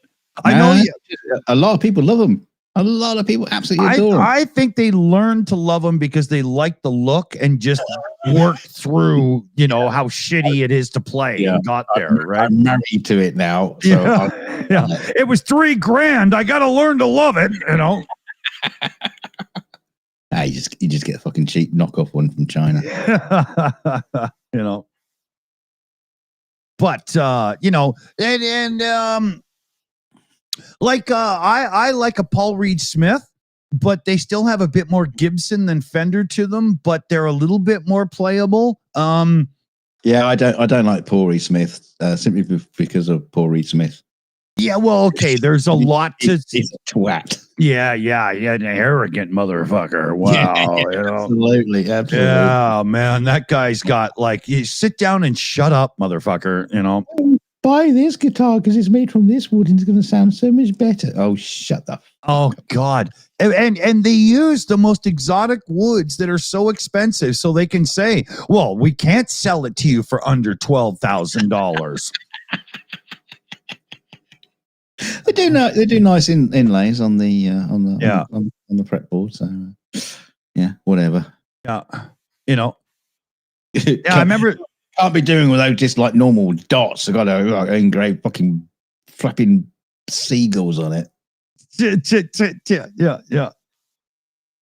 Fuck, that reminds me of I've told this story at least a couple times, but I had an Array Pro guitar way back when I was like 13 going on 14. And I had this guy paint it with like Chester Cheeto from the Cheetos commercials and stuff. He did a great job. And then I took automotive paint and I painted my fretboard black, white, black, white, black, white, black, white, not thinking that you have to do black, white, white, black for the 12th fret. And holy fuck, I couldn't play my own guitar for a week until my brain figured it out. Yeah. What a dumb move that was. But once my brain figured it out, it was awesome because it made everybody else look like a moron when they tried to play my guitar. Because they couldn't. Yeah, man, it was really funny. Yeah, you got to be careful of that shit. Yeah, Commander Prankster had an Array back in 83. Yeah, about the same era, man. About the same era for sure. You know? I've got an Aria Pro, or I did have an Aria Pro. I think I took it apart when I was going to use the neck for something else. But I think I've also got I think it's an Aria Pro that's got all the digital effects built into the guitar. Oh, yeah, wow. Which is kind of cool, except for one of the knobs doesn't work for making selections. Oh no! And could I, for love of money, find a replacement for that? And I think I just like fucked it up just trying to fix it. Yeah, and it's probably stuck in like some weird mode where it sounds like the Grateful Dead when you're trying to play Judas Priest, you know? Yeah, I think it's one of those sort of things where I just fucking rip the electronics out and just put it back. Yeah. I mean, that's been in the wardrobe for like 10 years, so I haven't touched it. So. Yeah. You know, yeah, mine. I think mine from them was like a medium quality one. But I did a DiMarzio X2N back pickup and a PAF in the front and yada yada, and really made it rock. I think I took all the electronics out of my Aria Pro and put it into my Cardacaster. I think that's where they all are now, and the tuners and everything. Yeah, Duncan, the X2N, that was a rockin' pickup, man. Fuck, did that thing play 80s metal? Oh, yeah. It had the big, long bar and then the pots on the other one, you know, the little Allen key circles, you know. That was my favorite pickup back then. It was just so high-strung. You know, it had that shrieking Ferrari V12, that high RPM kind of thing going on. Yeah, I loved it. I did some designs for a guitar, and I never got around to building it. I wish I'd had, because it was based on the design of a Ferrari. So cool. It was like a glorious red guitar. It had I'm just totally forgot what the fucking bridge was. Floyd Rose. Floyd Rose. But it was like covered. It was covered, so it had like a sleek Ferrari design over the top of it. So it was all like cool. Just nice and sleek. Also had kind of like a leather kind of pad on the top of the guitar for your arm would be, and also a leather sort of like kind of support on the bottom side. Cool. So red and leather, but the thing was, I designed the pickups so they looked a bit like the brake calipers of a Ferrari. Cool. So the thing is like fucking. Did they say Brembo? I think they probably did. Actually, I can't remember. No, I think I put DKG. That'd have been awesome. You know. DKG custom across it, but put yeah, no, 550 like, Maranello on the headstock, you know, yeah. But it looked. I mean, the design was absolutely fucking. Obviously, I never got around to building the bloody thing, so it was kind of pointless. But the design was there. You gotta go back and dig a few things out of your collection and take a few pictures and show people, because when you're talking right now about building guitars and stuff, I'm not sure our viewers truly understand to the extreme lengths that you would go to do this, right? Yeah. Like Dunk built some guitars that people would pay like really big money for and shit, like. Well, I also built guitars that people would pay no money for. Like I built the trash guitar built out of 2 hubcaps that were like melted together, formed onto a bit of block board with a neck with an aluminium truss rod. You should have sold it to Sid Vicious, man. It was built out of trash. It was literally you had to build a guitar. I love trash. The challenge was to build a guitar using no guitar parts whatsoever. The only thing you could use was guitar strings. I even built the tuners. The tuners looked like the knuckles of the Terminator. They were like bolts. Yeah, bolts that stuck out the end of the out of the headstock, and be appropriate when you do one of those moves and actually clip your singer in the head with your headstock, because I built my own roller saddles. Cool! Wow. Yeah, using carbon fiber and using you know the little bit that you get in at the end of a guitar string, the little grommet bit. Yeah. Yeah, that was the roller. So that was, I built those into these. What a good idea. Yeah. So you had they're these, the right size. Yeah, right? yeah. Well, absolutely. They're the right size. So it's like really intricate design, and they got that cool brass look, which look really cool too, right? Against carbon fiber. Yeah, it was great. It was a piece of junk. It was a piece of junk. You gotta show some of these to people. We talk music a lot on the channel, right? Well, I did show them to people that are on my fucking channel. You git. Yeah, but that's not where we are. So you got to show them, right? No, I've shown it to you guys in the past. I've shown you some of my guitar designs and stuff in the past. Yeah, it's been a while, but it's been a while.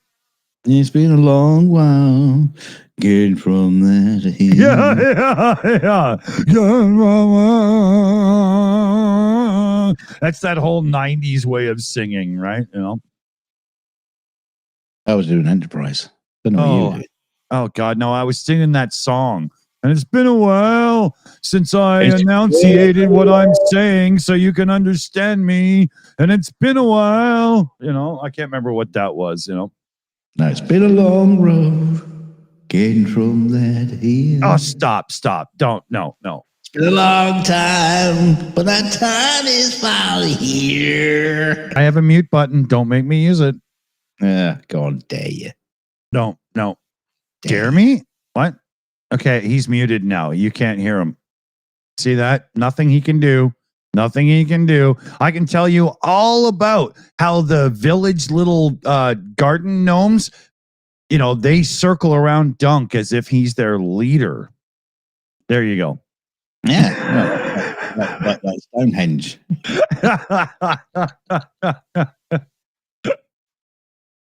He's like a druid, but smaller. Yeah, less dangerous. Druids. What were they doing? Where did they come from? Nobody knows. Another song. I like the sort of lore behind the Druids, as if they were kind of magical and stuff and all that. I think that's kind of cool. Yeah, but it's also kind of like stupid. Oh, it is, right? Because it just comes from nowhere. It's just like nobody fucking knows. Yeah. It's just like some moistened bint lobbing a sword at some guy and saying, "You're king." All right, well. Yeah, you can't base a government bints throwing a scimitar at you. although maybe that's where we should go. That's because true. It doesn't seem to be working. You wouldn't have ended up with Trump if you had to have some, watery tart throw a scimitar at you, right?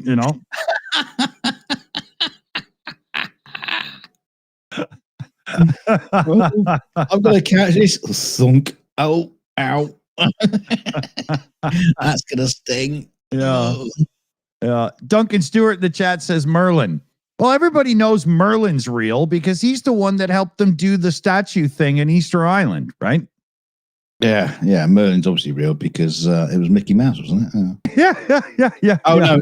That was the apprentice. No, hang on.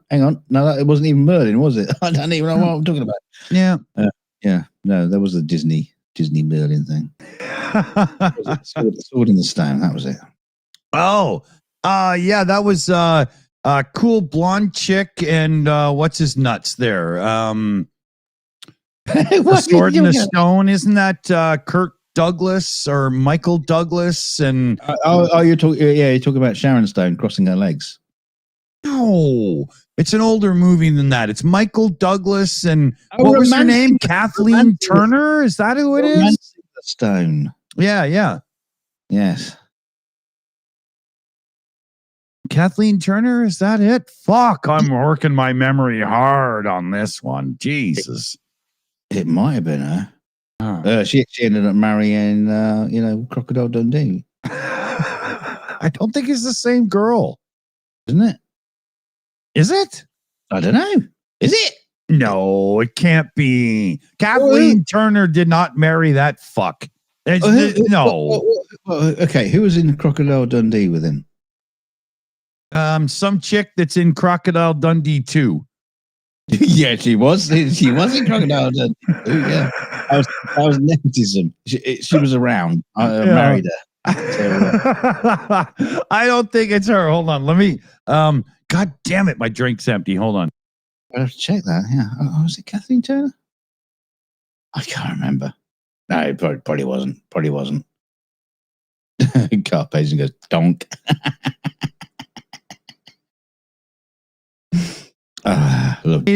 No. Linda Cruz. Yeah. See, it's not Kathleen. Yeah.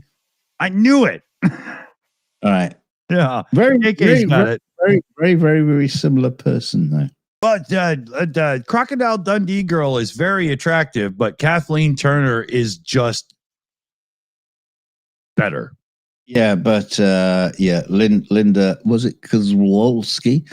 She does the side boobs. Yeah, but only because the marketing department knew it would work. When she's reaching in, the crocodile grabs her. Yeah. That's one of the best scenes in the movie when she's getting all wet and Yeah, but it's true. She they did get married. They did. Yeah. He dumped his wife and kids for years. Yeah. I'm Hollywood now. I'm going to marry this. Yeah.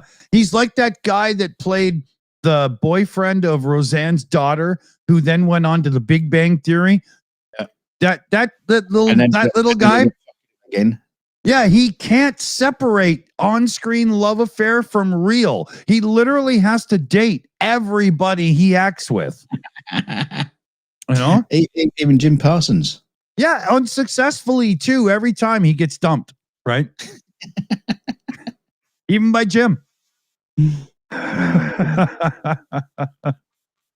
Carpasian in the chat says, "Hey Dawson, who was your childhood crush as a movie star?"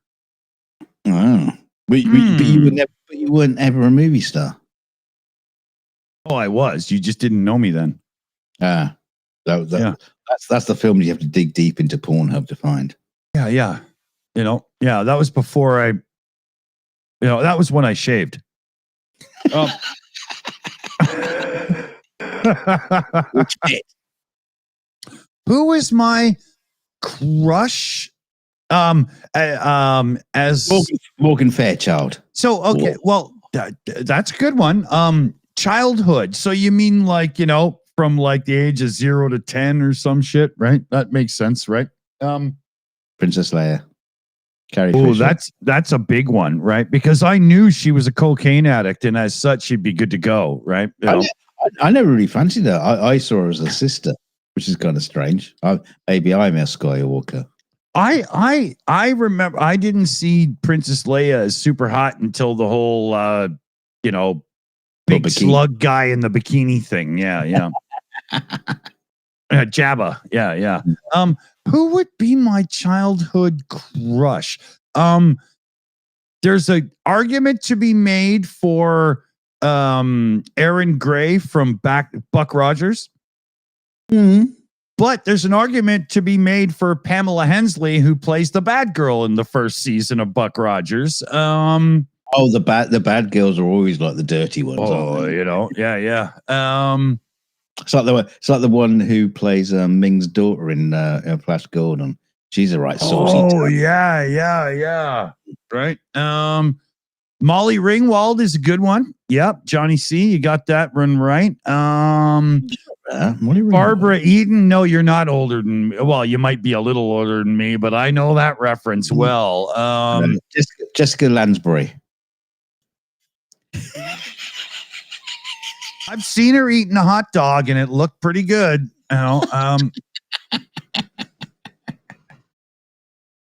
Heather Graham. Okay, yeah. But there's what's her name who played Wonder Woman on television from the 70s. Oh yeah. Right. Heather Locklear. Linda Carter. Yeah, Linda Carter, right? Heather Locklear. There's Christy Brinkley. I don't know. Daisy Duke. Oh yeah. Cut off shorts, a little Jeep, right? Yeah, you were right up the Jeep, never on her bum. Yeah, I was an AMC Mopar guy,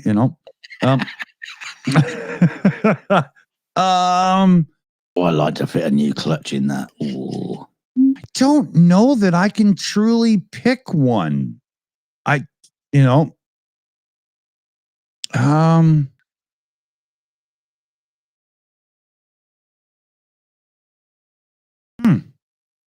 Oh, Lindsay Wagner, another one, the Bionic Woman. Yep, good call there. What about Farrah Fawcett? Didn't I say her already? No, Farrah Fawcett. And obviously, you obviously got Olivia Newton-John. She never really worked for me, even in leather and grease, right? Yeah, because that's when she was just letting us have a go. Yeah, come on. Well, I saw Xanadu. Enough said, right? And you complain at me about shit movies. Oh my god.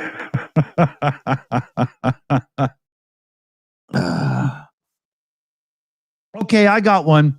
If I'm going to be honest, it's Debbie. From Debbie Does. Those are good movies. You know what? I mean, I'm not. I don't have that DVD collection. It's not on Plex. I'm disappointed with you. And to be honest with you, I can't even remember what she looked like.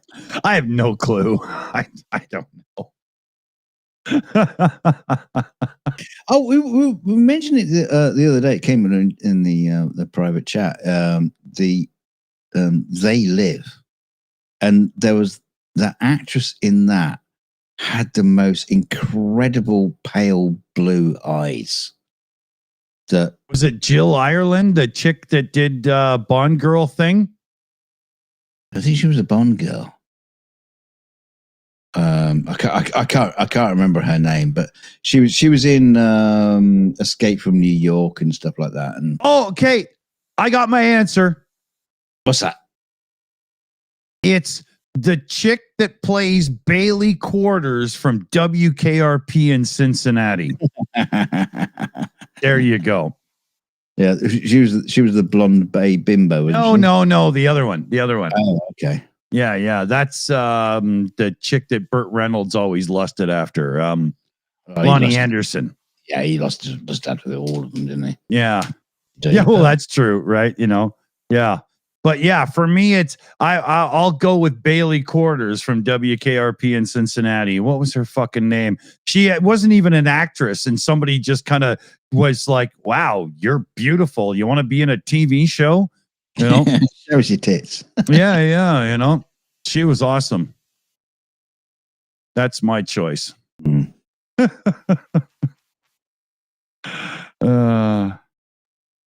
Yeah, VD, totally Bailey, right? That's that whole thing with Gilligan's Island, right? It's all about the country girl, not Ginger, right?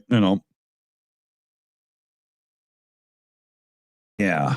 So not the young woman in the Beverly Hillbillies, then. I didn't know there. Oh yeah, Ellie Mae or whatever. Yeah.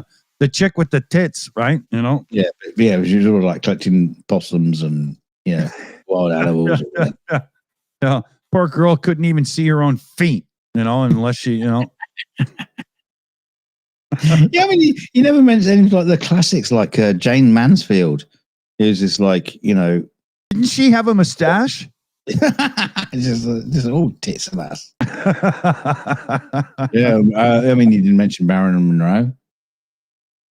She was never like it.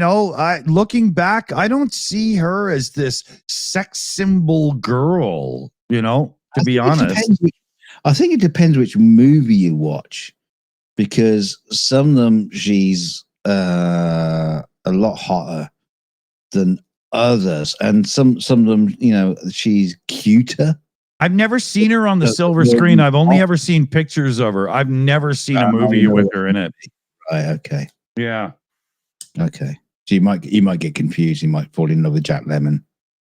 Probably would. To be honest, he's got good chin. He's a great actor. But yeah, I was never Marilyn didn't work. For me, didn't work. What was her name? Kathy Ireland, one of the original supermodels, really curly, lovely, long hair. She was sexy as fuck too. She was really pretty. She didn't even need makeup to look good, right? That's, I often wonder why women aren't just totally sick of it and go, you know what? Fuck you, stupid bastards. I'm not spending an hour to look good so I can just go to fucking work, I'm surprised chicks don't just say fuck it, Yeah, I'm not going to get into that. I mean, the thing is, I'm glad they do it because I love pretty girls, but I'm surprised y'all go to such an effort for slobby fucks like us, right? Yeah, but the thing is,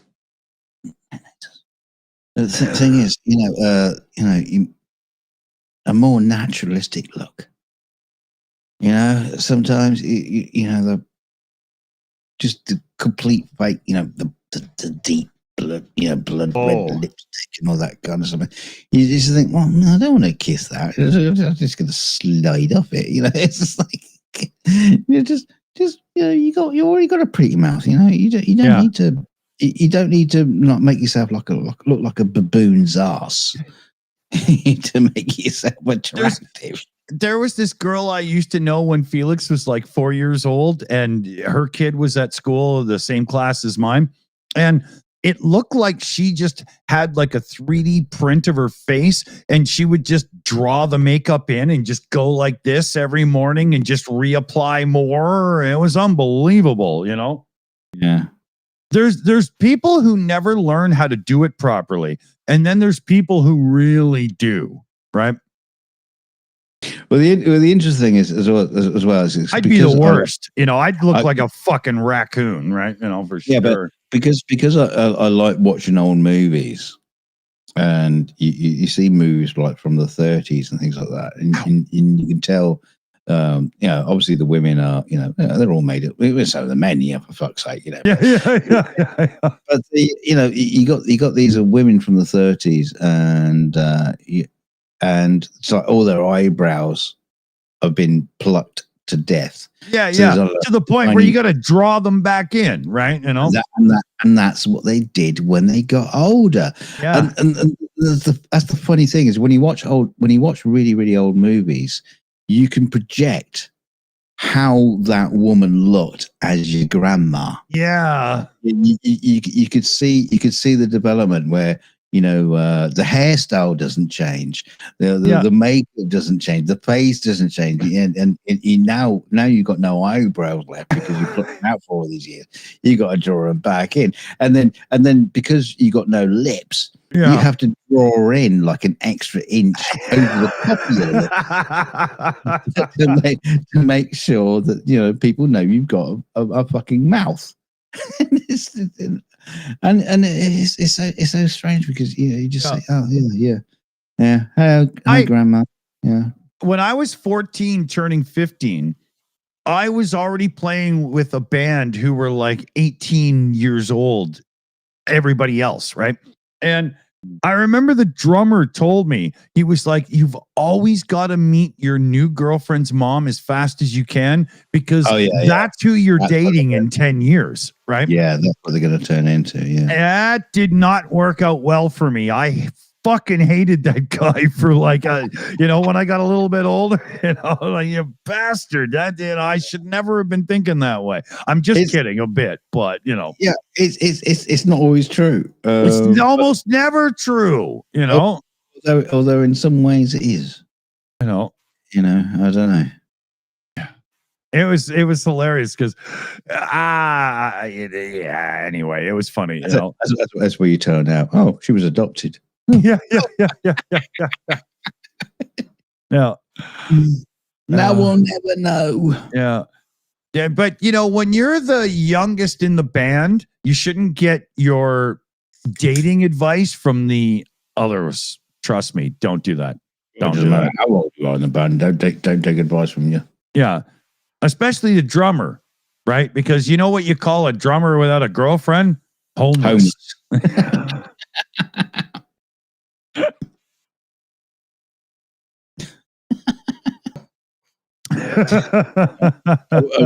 What do you do when your bassist is knocking at the door? You just wait because he never knows when to come in anyway. Exactly. Yeah. They always show up when you're trying to get some because they have the worst timing, right? Band jokes. Ba-boom.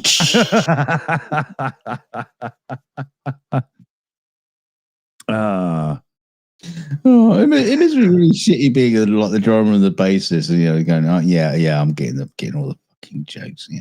Yeah. It was like I was watching. There was a concert for Weird Al Yankovic came up, and I was watching a bit of it, and they ended up just showing a clip from the movie. The Weird Al Yankovic thing, and if you haven't seen it, it's hilarious. But there's a bit then there where Jack Black is some obviously famous record producer. I don't know who he was playing, but he was saying to Weird Al, right, you come up with the best, you know, improvised song right now, right here, or we just don't, you know. Wow. It was like some party and everybody's there, you know, like Pee Wee Herman and, you know, just like shitloads of celebrities at this party. And how does Pee Wee Herman clap with one hand in his pants? Well, so it's like this guy steps forward and he's got like curly hair. He says, "I'm Roger." So he says, do another one bites the dust, and he steps forward. I'm Roger, and everyone looks at him, blank stares. Roger Deacon, they're still staring at him, blank stares. From Queen, still staring at him. Roger Deacon, the bassist from Queen. And they go, oh, wow. I'm like Brian May, but with 2 less strings. You know? It's a brilliant moment. It's like, yeah, still don't know who you are, Roger Deacon. Yeah. Oh, the bassist. Oh, okay. No, we get it. I've heard of Roger Daltrey, but he wasn't in Queen. You know. I tell you what, if you haven't seen that, I think you'll really like that one. But then you'll hate me for it because I recommended it to you. Yeah, So we're not playing that game anymore. Yeah. Yeah. It is a fucking funny movie. It's got the bloody Harry Potter playing Weird Al. Speaking of great movies, the remastered Spinal Tap is out. A remastered. Yeah. So they've properly cleaned it up for 4K TVs and stuff and whatnot. And I just put it into the Shills library. Did they fix all the mistakes, like the guy not being able to get out the cocoon? I don't think so, actually. But they did put Bamfus in that one scene when they were at Mos Eisley. Did they get rid of the jazz bit of the after the puppet show? No, but when the one guy comes out, he doesn't bang his head on the door anymore. So oh no, he still does. They just put a clang noise on it. That's right. That's how they fixed that one. Yeah. But yeah, I just put it into the collection, the remastered one, because I figured, the audio is so much nicer and it's really good, right? I don't care how nice it doesn't have to be good because it's fucking great from the start. I got a lot of money in audio equipment. I want it to sound good. You got the DVD version where it's got the commentary on it. The commentary track is just as funny as the film as it is, and then they also got all the outtakes, and that it's like another movie all in itself. Yeah.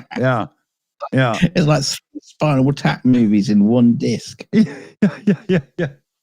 And that was long before Rob Reiner needed what do they call it when you put the IV line? That's it. Yeah. That was before he needed an IV line of pure McDonald's beef into his veins, right? See, we have a comedy troupe here in the UK. And they did, a lot of what was they turned into a trope? They did a series of comedy movies, and they did what was called the Bad News Tour, and it was like Rick Mell, Ade Edmondson, a lot of people, if you know the young ones, and that kind of comedy troops in the UK. They did the Bad News Tour, and they're still whining about it today. That we did that before Spinal Tap. Yeah, but theirs was better. Yeah, I know you did it first. Technically you did it first, but they were probably working on it at the same time, and just Spinal Tap was funnier. Sorry. Yeah. They kind of get really pissy about it, and I was like, we're not being recognised for our genius. Yeah, no, Spinal Tap was funnier. Sorry. Yeah. The first time I saw Spinal Tap, I was uncomfortable watching it because I was expecting some real thing, and it's this mockumentary style thing, and I was like, I don't know. And then a couple of years later, you watch the movie though, it takes you a while before you realize it's a mockumentary though. Yeah. But I knew that before, right? I didn't watch it when it was brand new released or whatever, and you know it's a joke. Yeah. And then a couple of years later, properly drunked up with the right group of people, we watched it again, and I properly enjoyed myself, But I went into it thinking I was going to see something more real, and I knew there was a mockumentary to it, but I thought that it was going to be I wasn't prepared at all, right? Not properly. The thing is, it is real. It is real. I mean, just the ridiculousness of some of the situations they end up like playing at the Air Force Base. Yeah, and you got that guy saying, "Oh yeah, well, my hair's a little bit shorter than you, but I'm one of the cool kids." Yeah, but trying to be buddies with them, and it's just like not working. Yeah. But that's like saying the Blues Brothers is real because other people go through that shit too, right? Blues Brothers is a documentary. You do realize that? Well, I wear my sunglasses at night, so I can. I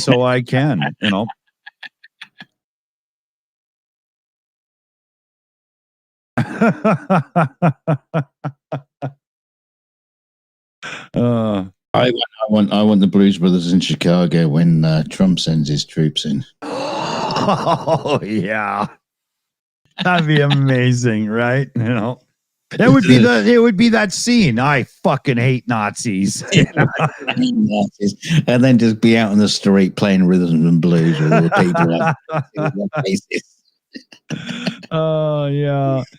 Exactly, Johnny. The Blues Brothers had the courage to deal with them. Exactly. That'd be amazing, man. Watch that fat orange painted bastard have to jump off the side of a bridge. Fuck yeah. Just that moment where the car is falling. Oh, and it's falling. I've always loved you. I've always loved you.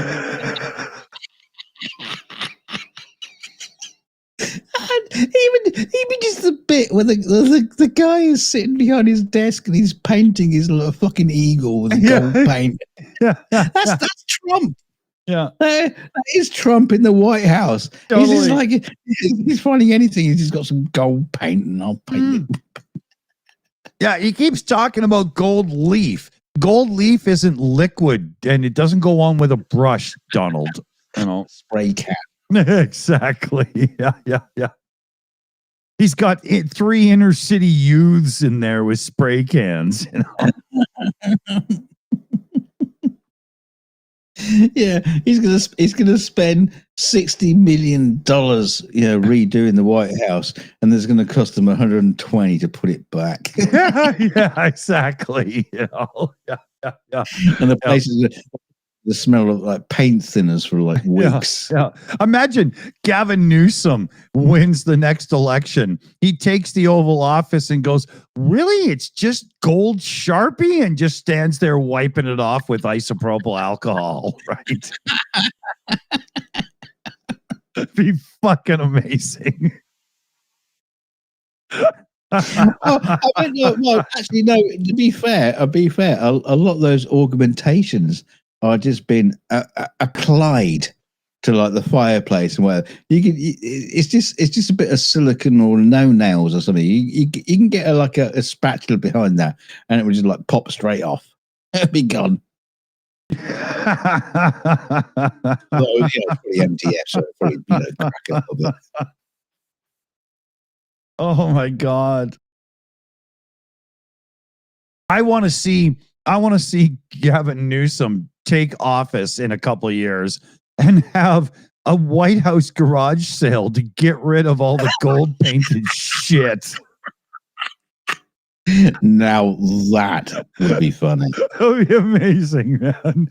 All these like Persian Italian looking motherfuckers line up to buy it all. Yeah, you could open it up in the new ballroom.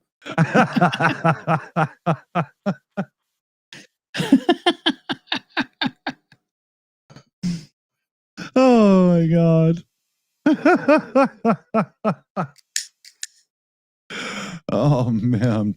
Oh, RP in the chat's got a good idea. Auction it. You know how many MAGA faithful would actually pay good dollars to have that fucking god awful crap?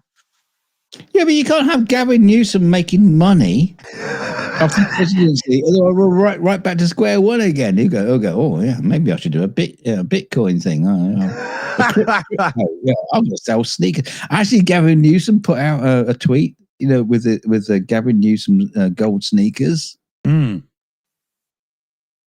I saw that. Gavin Newsom has literally taken Trump's, Truth Social online platform, his Steam, and just turned it into, water dripping off the inside of your tent. He's awesome. He's killing it, man. I love it. I love it. I wish the others would follow suit. Yeah. Up in Canada, we got a right-wing thing going on too. We've the right-wing leader up here, his name is Polive or whatever the fuck. It's not really the French pronunciation, but that's how we get it in the press. So whatever, right? Yeah. Now, he is so popular in his home riding that he lost it. And he had to come all the way to Alberta, our hardcore conservative province, to win a seat back, to even be allowed to be the leader of the opposition, right? But he's doing a thing right now where he's saying we're going to end the temporary worker permit so that Mexicans and stuff like that who want to come up and work in Canada for the summer months with agriculture and stuff won't be allowed to. Now, let me tell you a quick little story because I live in an area that's heavily agriculture. We have orchards and vineyards all up and down this valley I live in.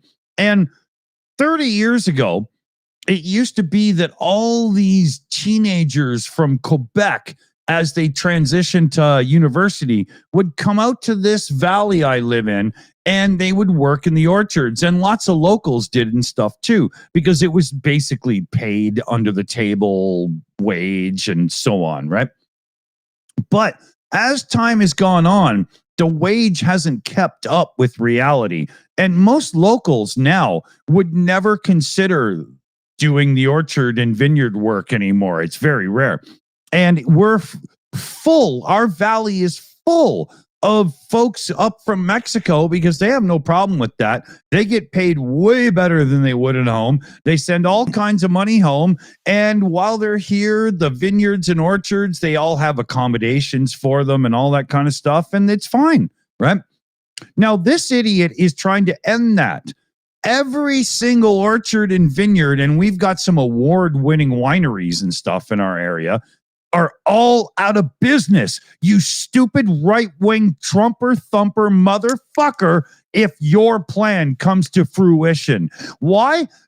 Because it's stupid. It's moronic. Nobody else in Canada, because we're all just a bunch of fucking wham mommy millennial little bitches now. They're not going to do it. And you want to fuck everybody over because you want to preach hate. Yeah. Because you're a right-wing fuck. Fuck you, man. We had our prick, Nigel Farage, come over to the States recently. And he was, what was it? He was sucking some golden cock at the throne of Trump, I bet. Yeah. And Raskin just like tore him apart. Yeah, like a fucking hyena. Just made him look. I mean, this is the guy that brought you Brexit. Yeah, exactly. And how's that working out, right? Yeah. Thanks for that, you prick. Fuck. and he's getting popular. People think he's great because he's just bringing up racist tropes, just like Trump, and he's literally just copy and pasting the Trump playbook, and he thinks it's going to work. Yeah. And it might work. I hope not. No, the one thing about the UK and Canada and so on is our election schedule is so out of sync with America that our populace are getting to watch the hard right Trumper thumper actions fail miserably. And a lot of our populace that were kind of swayed in social media are now going, yeah, I'm not so sure on that, right? I think we'll be okay coming up because Trump has, failed so miserably. Have you seen some of the poll numbers lately? Trump is failing in his own fucking secure pockets of support right now. Yeah, in some cases, it's still higher than I expect it to be. I know. Right now, I'm so surprised with that. But I'm surprised it's not like South Park and they're all just standing outside the White House going rubber, you know, like I just.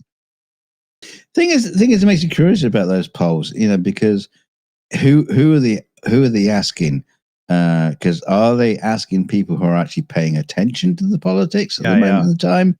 Or are they just like picking random people who have no clue what the fuck's going on? Yeah. And if you got no clue what's going on, you know, you go, yeah, Trump's doing a great job. Yeah, because you know, because your daddy told you that you're a right winger and that's how you grew up. Yeah. You know, I know it's what, you know, I haven't noticed any issue so far. It must be great. Yeah, that's not quite how it works. Yeah, it's crazy. We're coming up on 2.5 hours, and I'm about to finish this last can of beer, and you know it's 6:30, almost going on 7 here. I gotta eat something, man. Otherwise, I'm just gonna be slobbery, stupid, drunk. On 17. Yeah. So let's do a little bit of a wrap up thing and whatnot. Let's do a round table. Oh, okay. Dick, what's your thoughts? I don't know. I'm still not sure what half of the circle I get because you keep moving, right? I don't even, So, you're on the top. Good consumer advice. Always before you buy a new modern technology product, look up the company first and see if they have done any anti-right to repair or right to ownership things, because they are not worth your money.